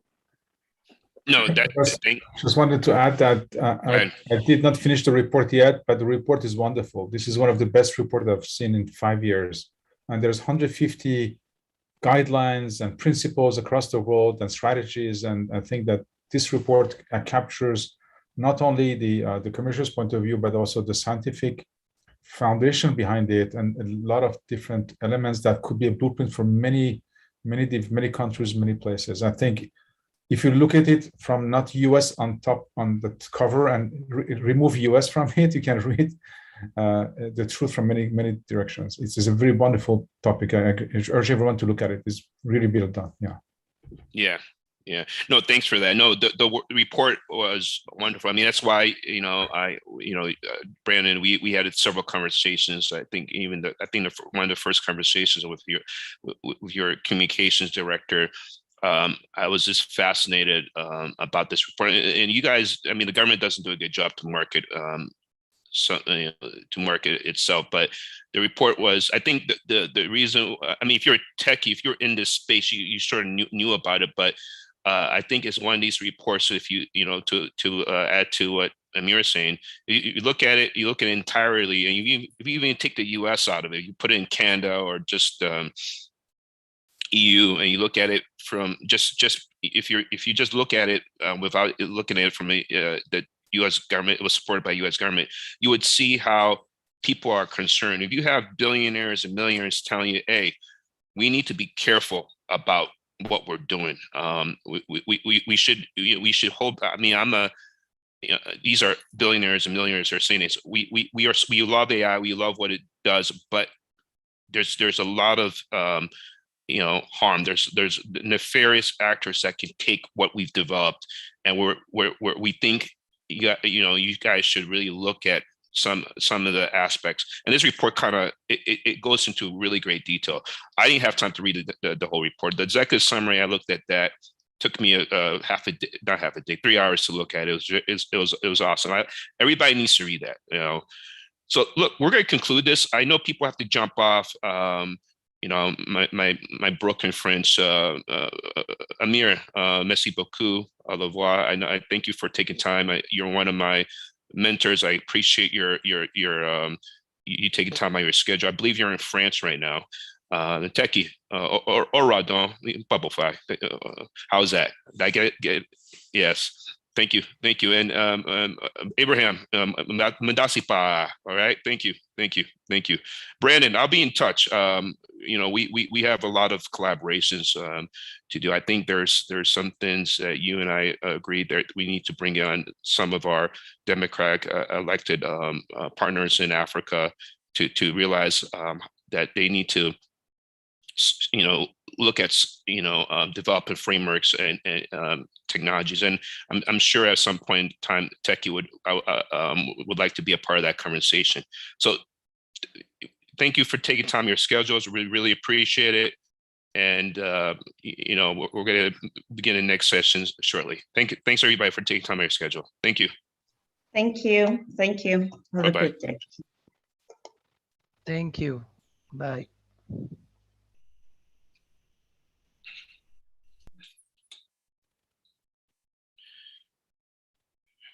Is Nick around? Nick, if you're here, I'm sorry, my team in Ghana, could you ask, Nick, could you raise your hand if your default? Oh, good. Change your name, my friend.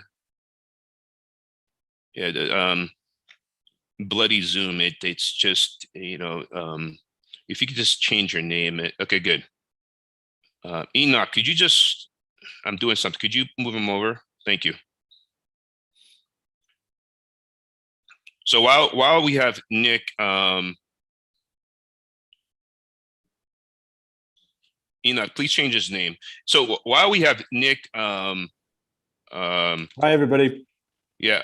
So hey, how you doing, mate? So while we have Nick getting ready, we'll go over some things. I guess people were asking a link to the report.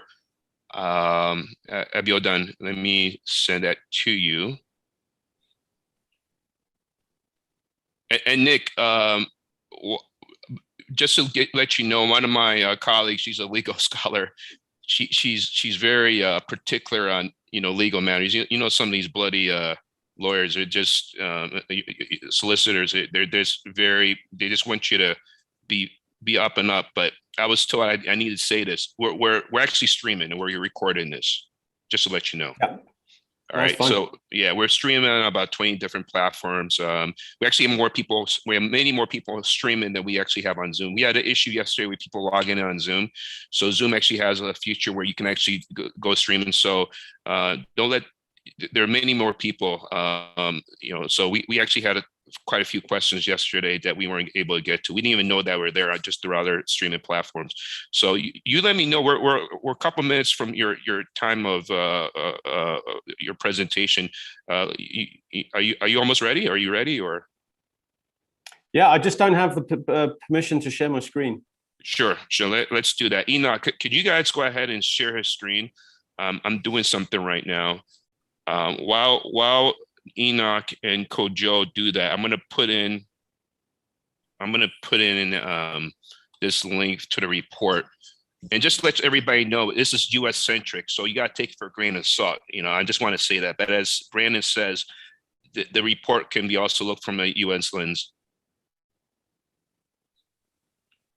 Can you guys make him the host, please? Can somebody make him the host? Okay. I think Enoch made you a host. Are you a host now? Yeah. Good. Thank you, Enoch. So, great.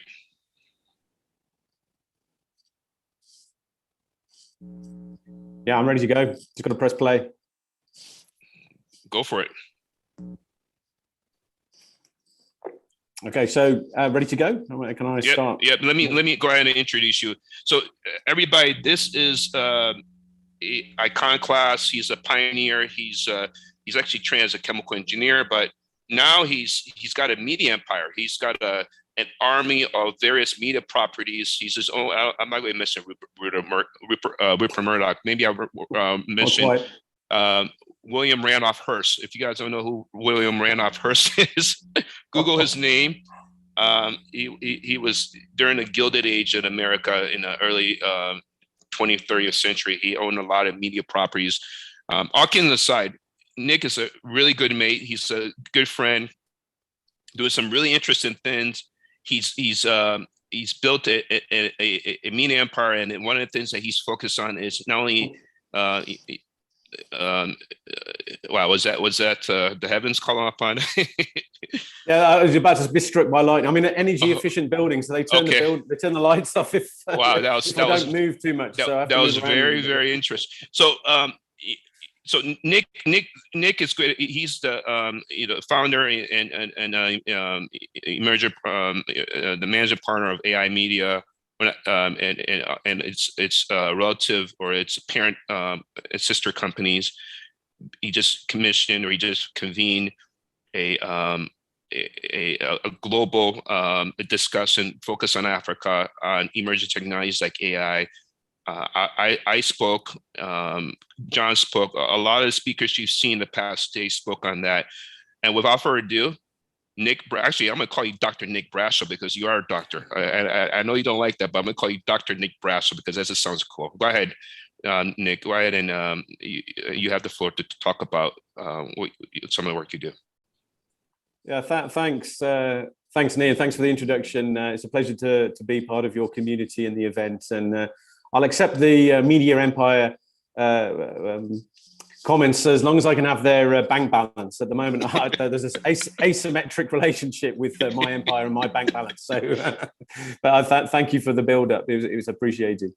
So, without further ado, I'm going to talk about mapping the emerging African AI landscape, or broadly 4IR, if you want to broaden that term out, and just some observations that I've made over the last sort of 3 to 4 years of what I've been doing in this space. For any observant people amongst the stream today, I'm actually 3/4 Irish, 1/4 English immigrant, married a South African. That's why I've got a strange language and tone to my voice. But I've been in South Africa now for 10 plus years, and I call Africa my home. So I'll just welcome everybody to this slot on the agenda.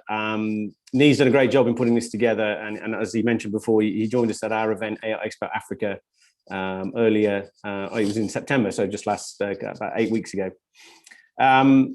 So what I'm going to do is just give you a quick introduction about who we are. I've been in the tech space for over 20 years, and I built a Microsoft consulting business here in South Africa, and exited it by accident when I was trying to grow. A partner ended up acquiring us, and after that journey, which was a fantastic journey of discovery for myself and my own entrepreneurial journey, I've had a big passion about getting into this space for some time, and this presented me with an opportunity to do that. So I started to look at the landscape in Africa, and very quickly realized that the amount of available information in 2017 when I started doing this was pretty limited. Analyst reports often left Africa blank, or there was a couple of countries where they were just starting in this journey. But as I was doing the actual groundwork, the ground truth research, I actually discovered there's much more activity going on here than was first thought. I actually wrote to some of the analysts and said, would you like to collaborate on this and share, and we can share our research, but I got zero reply from them.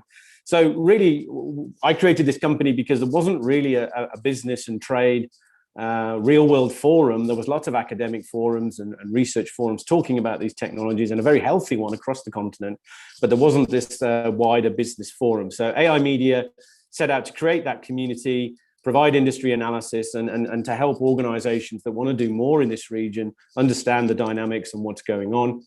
We launched Africa's first 4IR trade magazine publication, which is free to read on the Issue platform. And then we put together this annual event, AI Expo Africa, from scratch, with no track record. And the first few years were pretty hard to get it going, but we got a lot of traction. So our goal, our vision, was really to build the largest B2B 4IR trade-focused community in Africa. So talking about these technologies that you can deploy today, that are African originated in the main, but obviously it's a global community. There's plenty of companies also wanting to they see Africa as a growth region for them now. And our job is to obviously, I've got to put the light back on, is to serve as a catalytic business community to bring these people together and connect people to opportunities.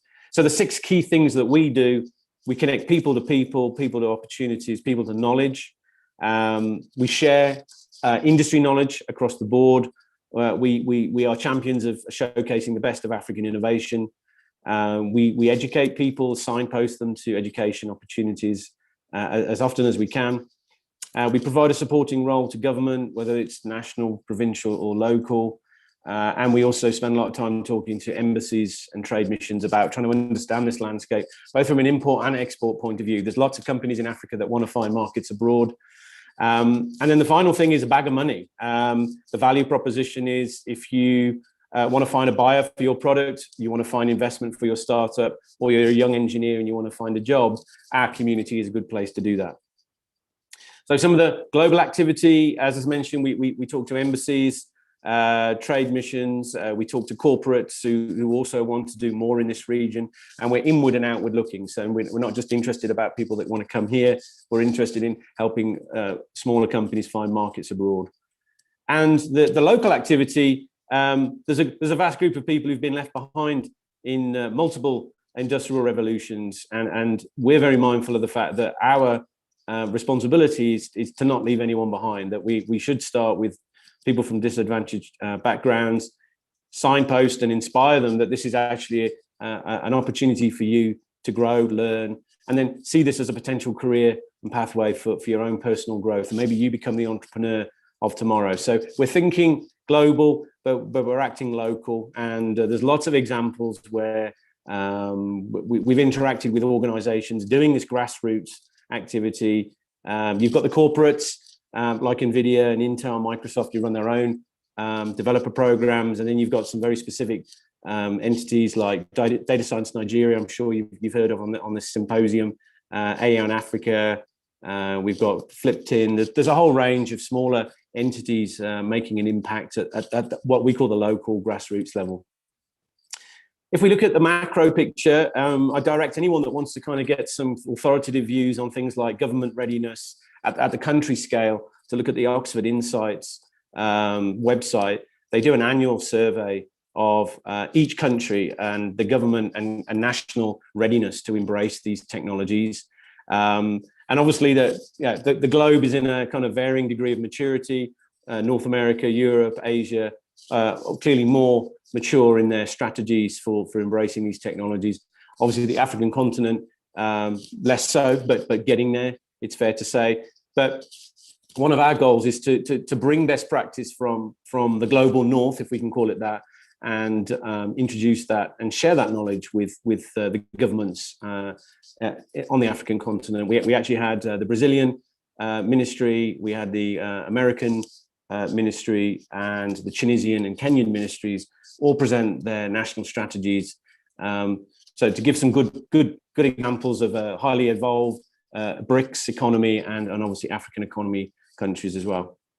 The same organization has also done a responsible AI assessment. So where are countries with their level of responsible deployment of these technologies? And obviously that's another data set that you can look at if you want to go and find out more. We've done our own survey. We do a buyer survey. We do a delegate survey. We actually did a Twitter poll as well about what are some of the challenges. And really in our region, skills availability is a challenge.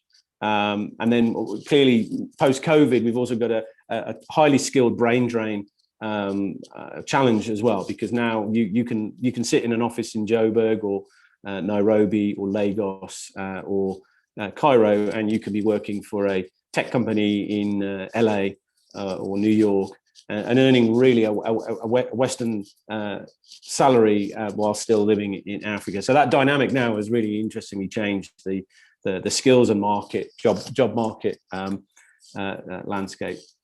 If we look at tech investment in the Africa region, some very good reports by Max Cavalier and Maxime Bayan. They run a database of all the African in tech investment that's going on. And really what they found is there's four main hubs. Each has their own different dynamics and influences. Kenya right now is attracting some, Kenya and Nigeria commanding the most tech investment. West Africa very influenced by the American diaspora, North American diaspora. Kenya very influenced by Asia, India, and the Middle East. Obviously, Egypt in the Arabic North, influenced by Europe and the Middle East. And then South Africa traditionally has a long-standing tech community and economy, but no longer number one. So some very interesting dynamics changing on the continent right now. So where's that investment going? Well, fintech has led the way here in our region for 5+ years, ahead of AI and 4IR technologies. But if you call that deep tech, then deep tech is becoming a growing segment in this particular category, and it's also cross-cutting. So it's a multi-sector technology domain, having impact in many sectors across the African continent. But clearly things like sectoral investments like agriculture, retail, healthcare, energy, logistics, infrastructure, they also command significant investment. But we see this deep tech sector 4 to 5 years behind fintech, and it's going to grow over time. And their analysis also showed that the time it's taken, particularly in the last 3 years, to reach a critical mass of funding, half a billion, 1 billion and 1.5 billion, small numbers in terms of perhaps America and Europe and Asia, but that time is shrinking. And that's obviously a very positive sign in terms of growth. And obviously the time it's taking to actually conclude deals is shortening, and there's more deals happening on the continent. From a kind of university IP exploitation, clearly the African continent has traditionally been a kind of risk-adverse investment region, particularly in the seed and early stage category. So things like spinning IP out of universities, that's actually a major investment opportunity here. We've identified that as a potential growth zone. And there are initiatives underway, the Cirrus AI initiative here in South Africa and the Global AI African Consortium are actually trying to work to create a fund to invest in IP from universities and spin that out into the commercial domain. So obviously AI and related technologies forming a big part of that. And then that creating a Pan-African platform as well. So if anyone's interested in that, very happy to take that offline and tell you a little bit more about it. We ourselves have done our own research. We've looked at all the companies certainly we've come into contact with and researched. We've looked at about 1,600 in total. And basically, if you look at the ones where they're physically located, obviously broadly we're focused on Africa, but some of the companies that are operating here clearly have a headquarters in other countries, North America and Europe, obviously present here on the continent, from very obvious ones like Microsoft, IBM, and the like, and then obviously there's much more kind of under the radar kind of companies as well. And then if we break that down as to Africa itself, where are these tech companies located? So these broadly are companies that are either involved directly in AI, machine learning, deep learning, IoT, data, big data, data analytics, conversational software, hardware. That's the broad category we're looking at. Then the top 6 are South Africa, Tunisia, Nigeria, Kenya, Egypt, and Ghana. And it's interesting to see Tunisia there, number 2. For its size, it's a small country, but there's a hell of a lot going on there. They have an industry association specifically focusing on AI. And, that's perhaps a useful model for other countries in the region as well. If we then break down, let's say, South Africa, where I live, the greatest concentration of these kinds of companies are located in the Johannesburg-Pretoria region, which is the administrative government capitals of the region. Then, got to activate the light again. But obviously, the other big centre is Cape Town in South Africa. But broadly speaking, you're looking at about 65-67% of those companies are located in the Gauteng region, which is where and Tshwane, which is the Johannesburg, Pretoria regions, respectively. So broadly, this region where I am right now is the largest concentration of companies on the African continent. If we look at what sectors these companies are in, as I mentioned before, these are cross-cutting technologies. They exist in pretty much every market segment. I'm not going to list them all, obviously, but it just kind of reinforced this research reinforced our own observations that we've made all along. And then if we look at ownership, vast majority of them, 65% plus, are privately owned, which is not surprising. Clearly, there are publicly listed stock exchange-based companies which are active in the region. But then there's a whole range of other ones, not-for-profits, NGOs, partnerships. We've got governments which have specifically launched initiatives in this space. We've got everything down to sole proprietor companies, AI ethicists, which are springing up as well in this region.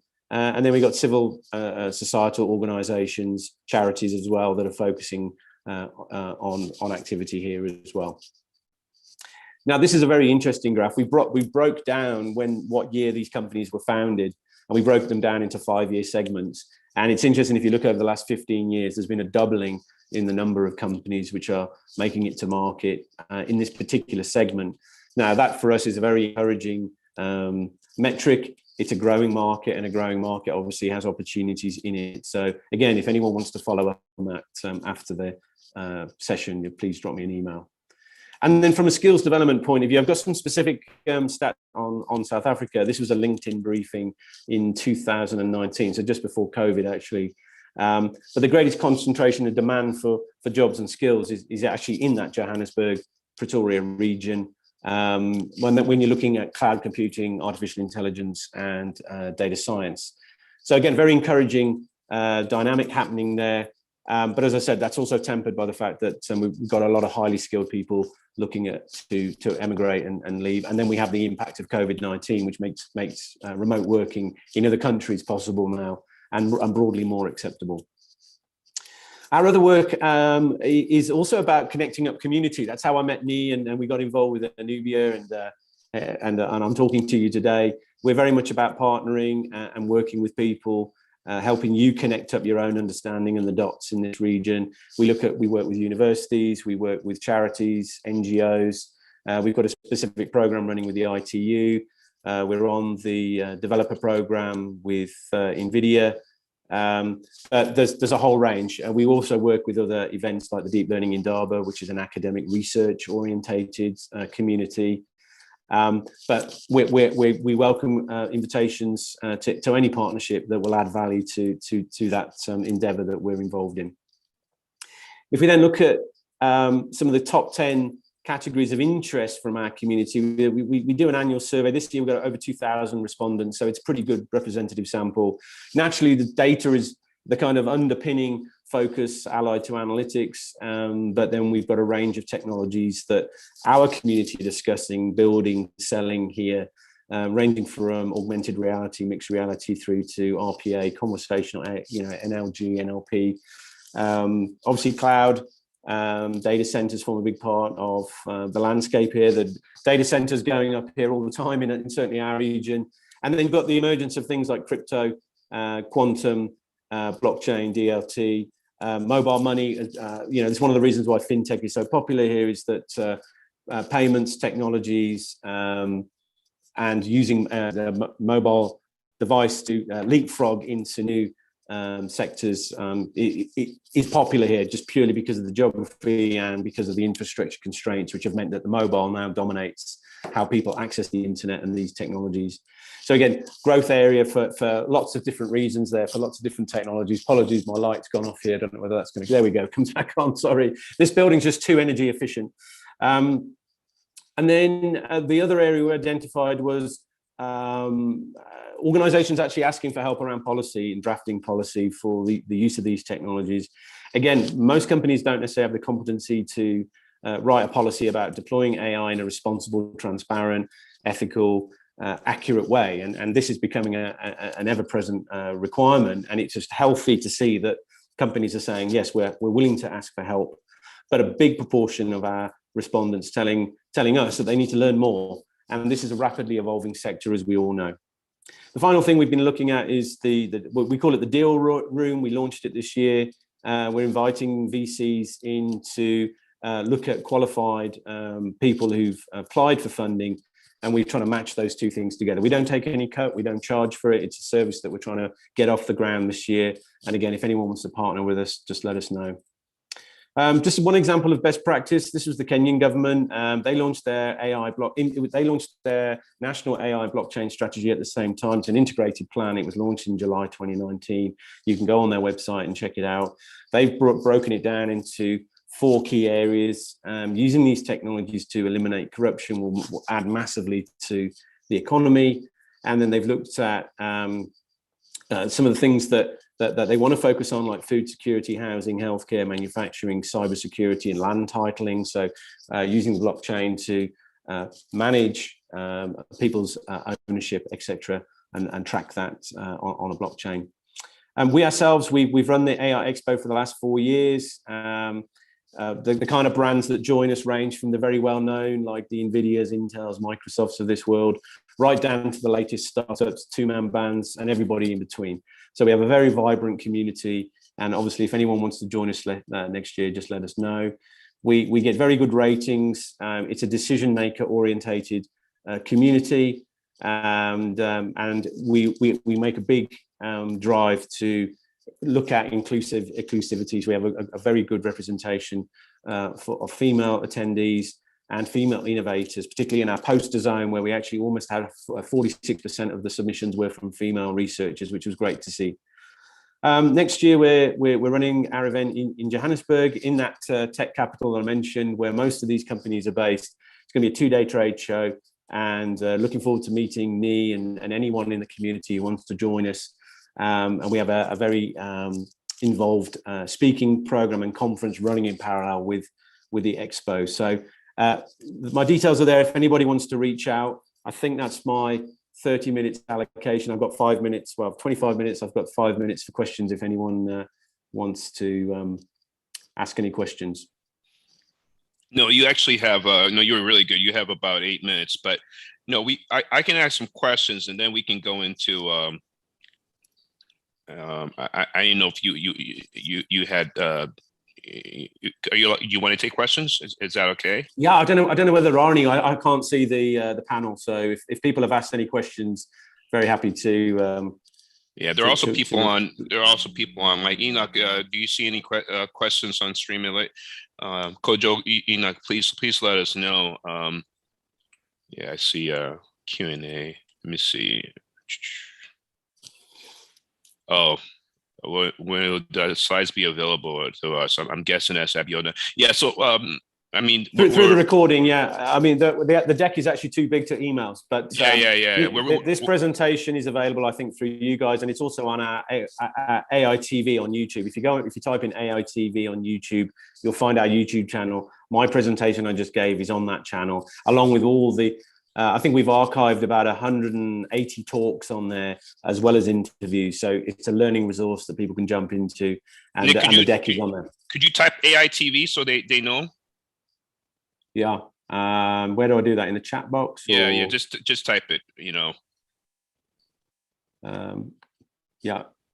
Yeah, just AI TV, and then it'll take us a couple weeks with everything going on to make it available. So. First of all, thank you for the presentation. A lot of information, a lot of stats. You mentioned a couple of things I wasn't even aware of. I didn't realize all the the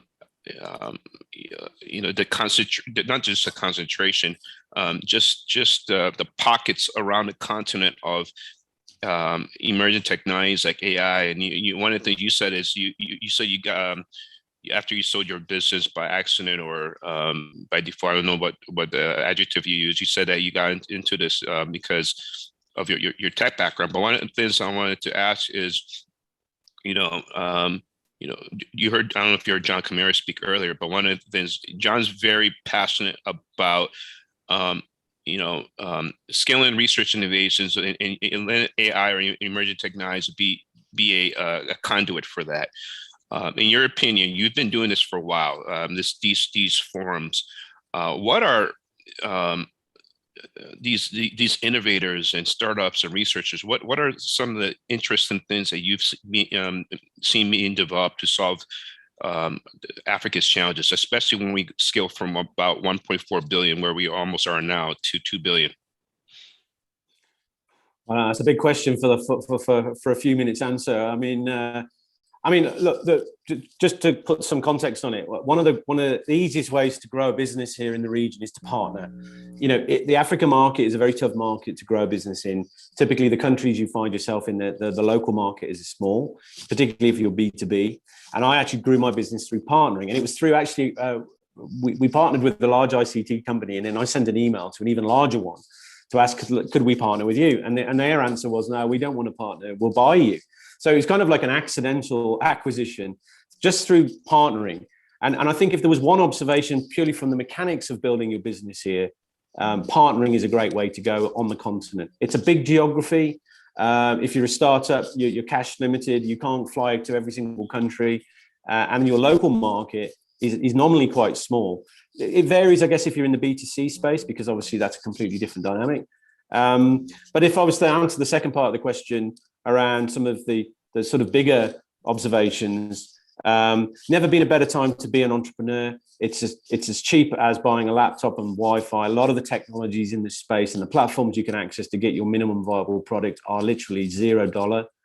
And that dynamic didn't even really exist 3-4 years ago.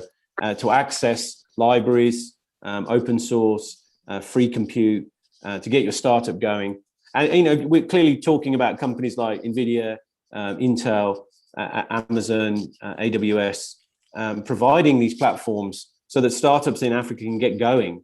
So that's the number one observation in terms of sort of mega scale. In terms of the technology types and the new innovations which are happening, you name it, it's happening here on this continent. I mean, a local company here in South Africa they're in the crypto space, and they've just brought in a biometric authentication software, which has actually been developed by a company in South Africa in partnership with a company in India. So homegrown technology is emerging from at multiple levels in multiple countries. We're not just importing other people's tech and using it, we're actually creating our own. So I think that's a very positive note to end on. But the list is long, and if anyone wants to learn more, just drop me an email, look at our website, look at some of our archived talks and programs, and if anyone wants to come and join us, just my email's there, drop me an email and I'll send you more info. Yeah, thank you for that. Somebody, my team has mentioned there's a question on finance. I guess you mentioned about service for let me turn on my video first of all so you can see me. There's a question on you mentioned about venture finance providing a service to get venture capital. Could you send a link for that? How does one is that a new service you just started, or is it coming up, or? Yeah, it's available now. It's you go on the AIExpoAfrica.com website. The link is there on the slide at the bottom. Okay. And then you just click on the deal room, and it's there. Okay. All right. I hope I answered that person's question. It's coming from stream. Nick, that's it. Thank you for taking time. I love the way you dissected the market. You know the continent is vast and it's complex. 55 countries. Each country, you have countries that have over 1,000 different dialects. And it's even though it's a complex country and it's diverse, there's a lot of opportunity as we scale to 2 billion. As more people get disposable income. South Africa is an outlier compared to the rest of the continent, but you still have similar challenges, especially with energy and but you also have better infrastructure than most of the continent. I think some of the countries in the Maghreb region have decent infrastructure, but as the continent scales, as many challenges exist in terms of food security, climate change, energy. How do we scale these innovations? How can AI and the emerging technologies be a conduit for that? So thank you for doing a great job to dissect the market. Some of the examples you made, or some of the stats and the data sets and just the graphics. Great job with that. I think that it was very, very interesting. Thank you for taking time in your schedule to do that. So, and I'll be touched. So we're going to conclude that session. I wanted to give a round of applause again for Nick, and then we're going to set up for the next session. So Enoch, can we just sort of get the next session started? Thank you, Nick. You can actually. Thanks, everybody. Pleasure joining. You can still stay on and listen to the next panel unless you have to run off, but really appreciate it. Thank you. Thanks, everybody. Cheers.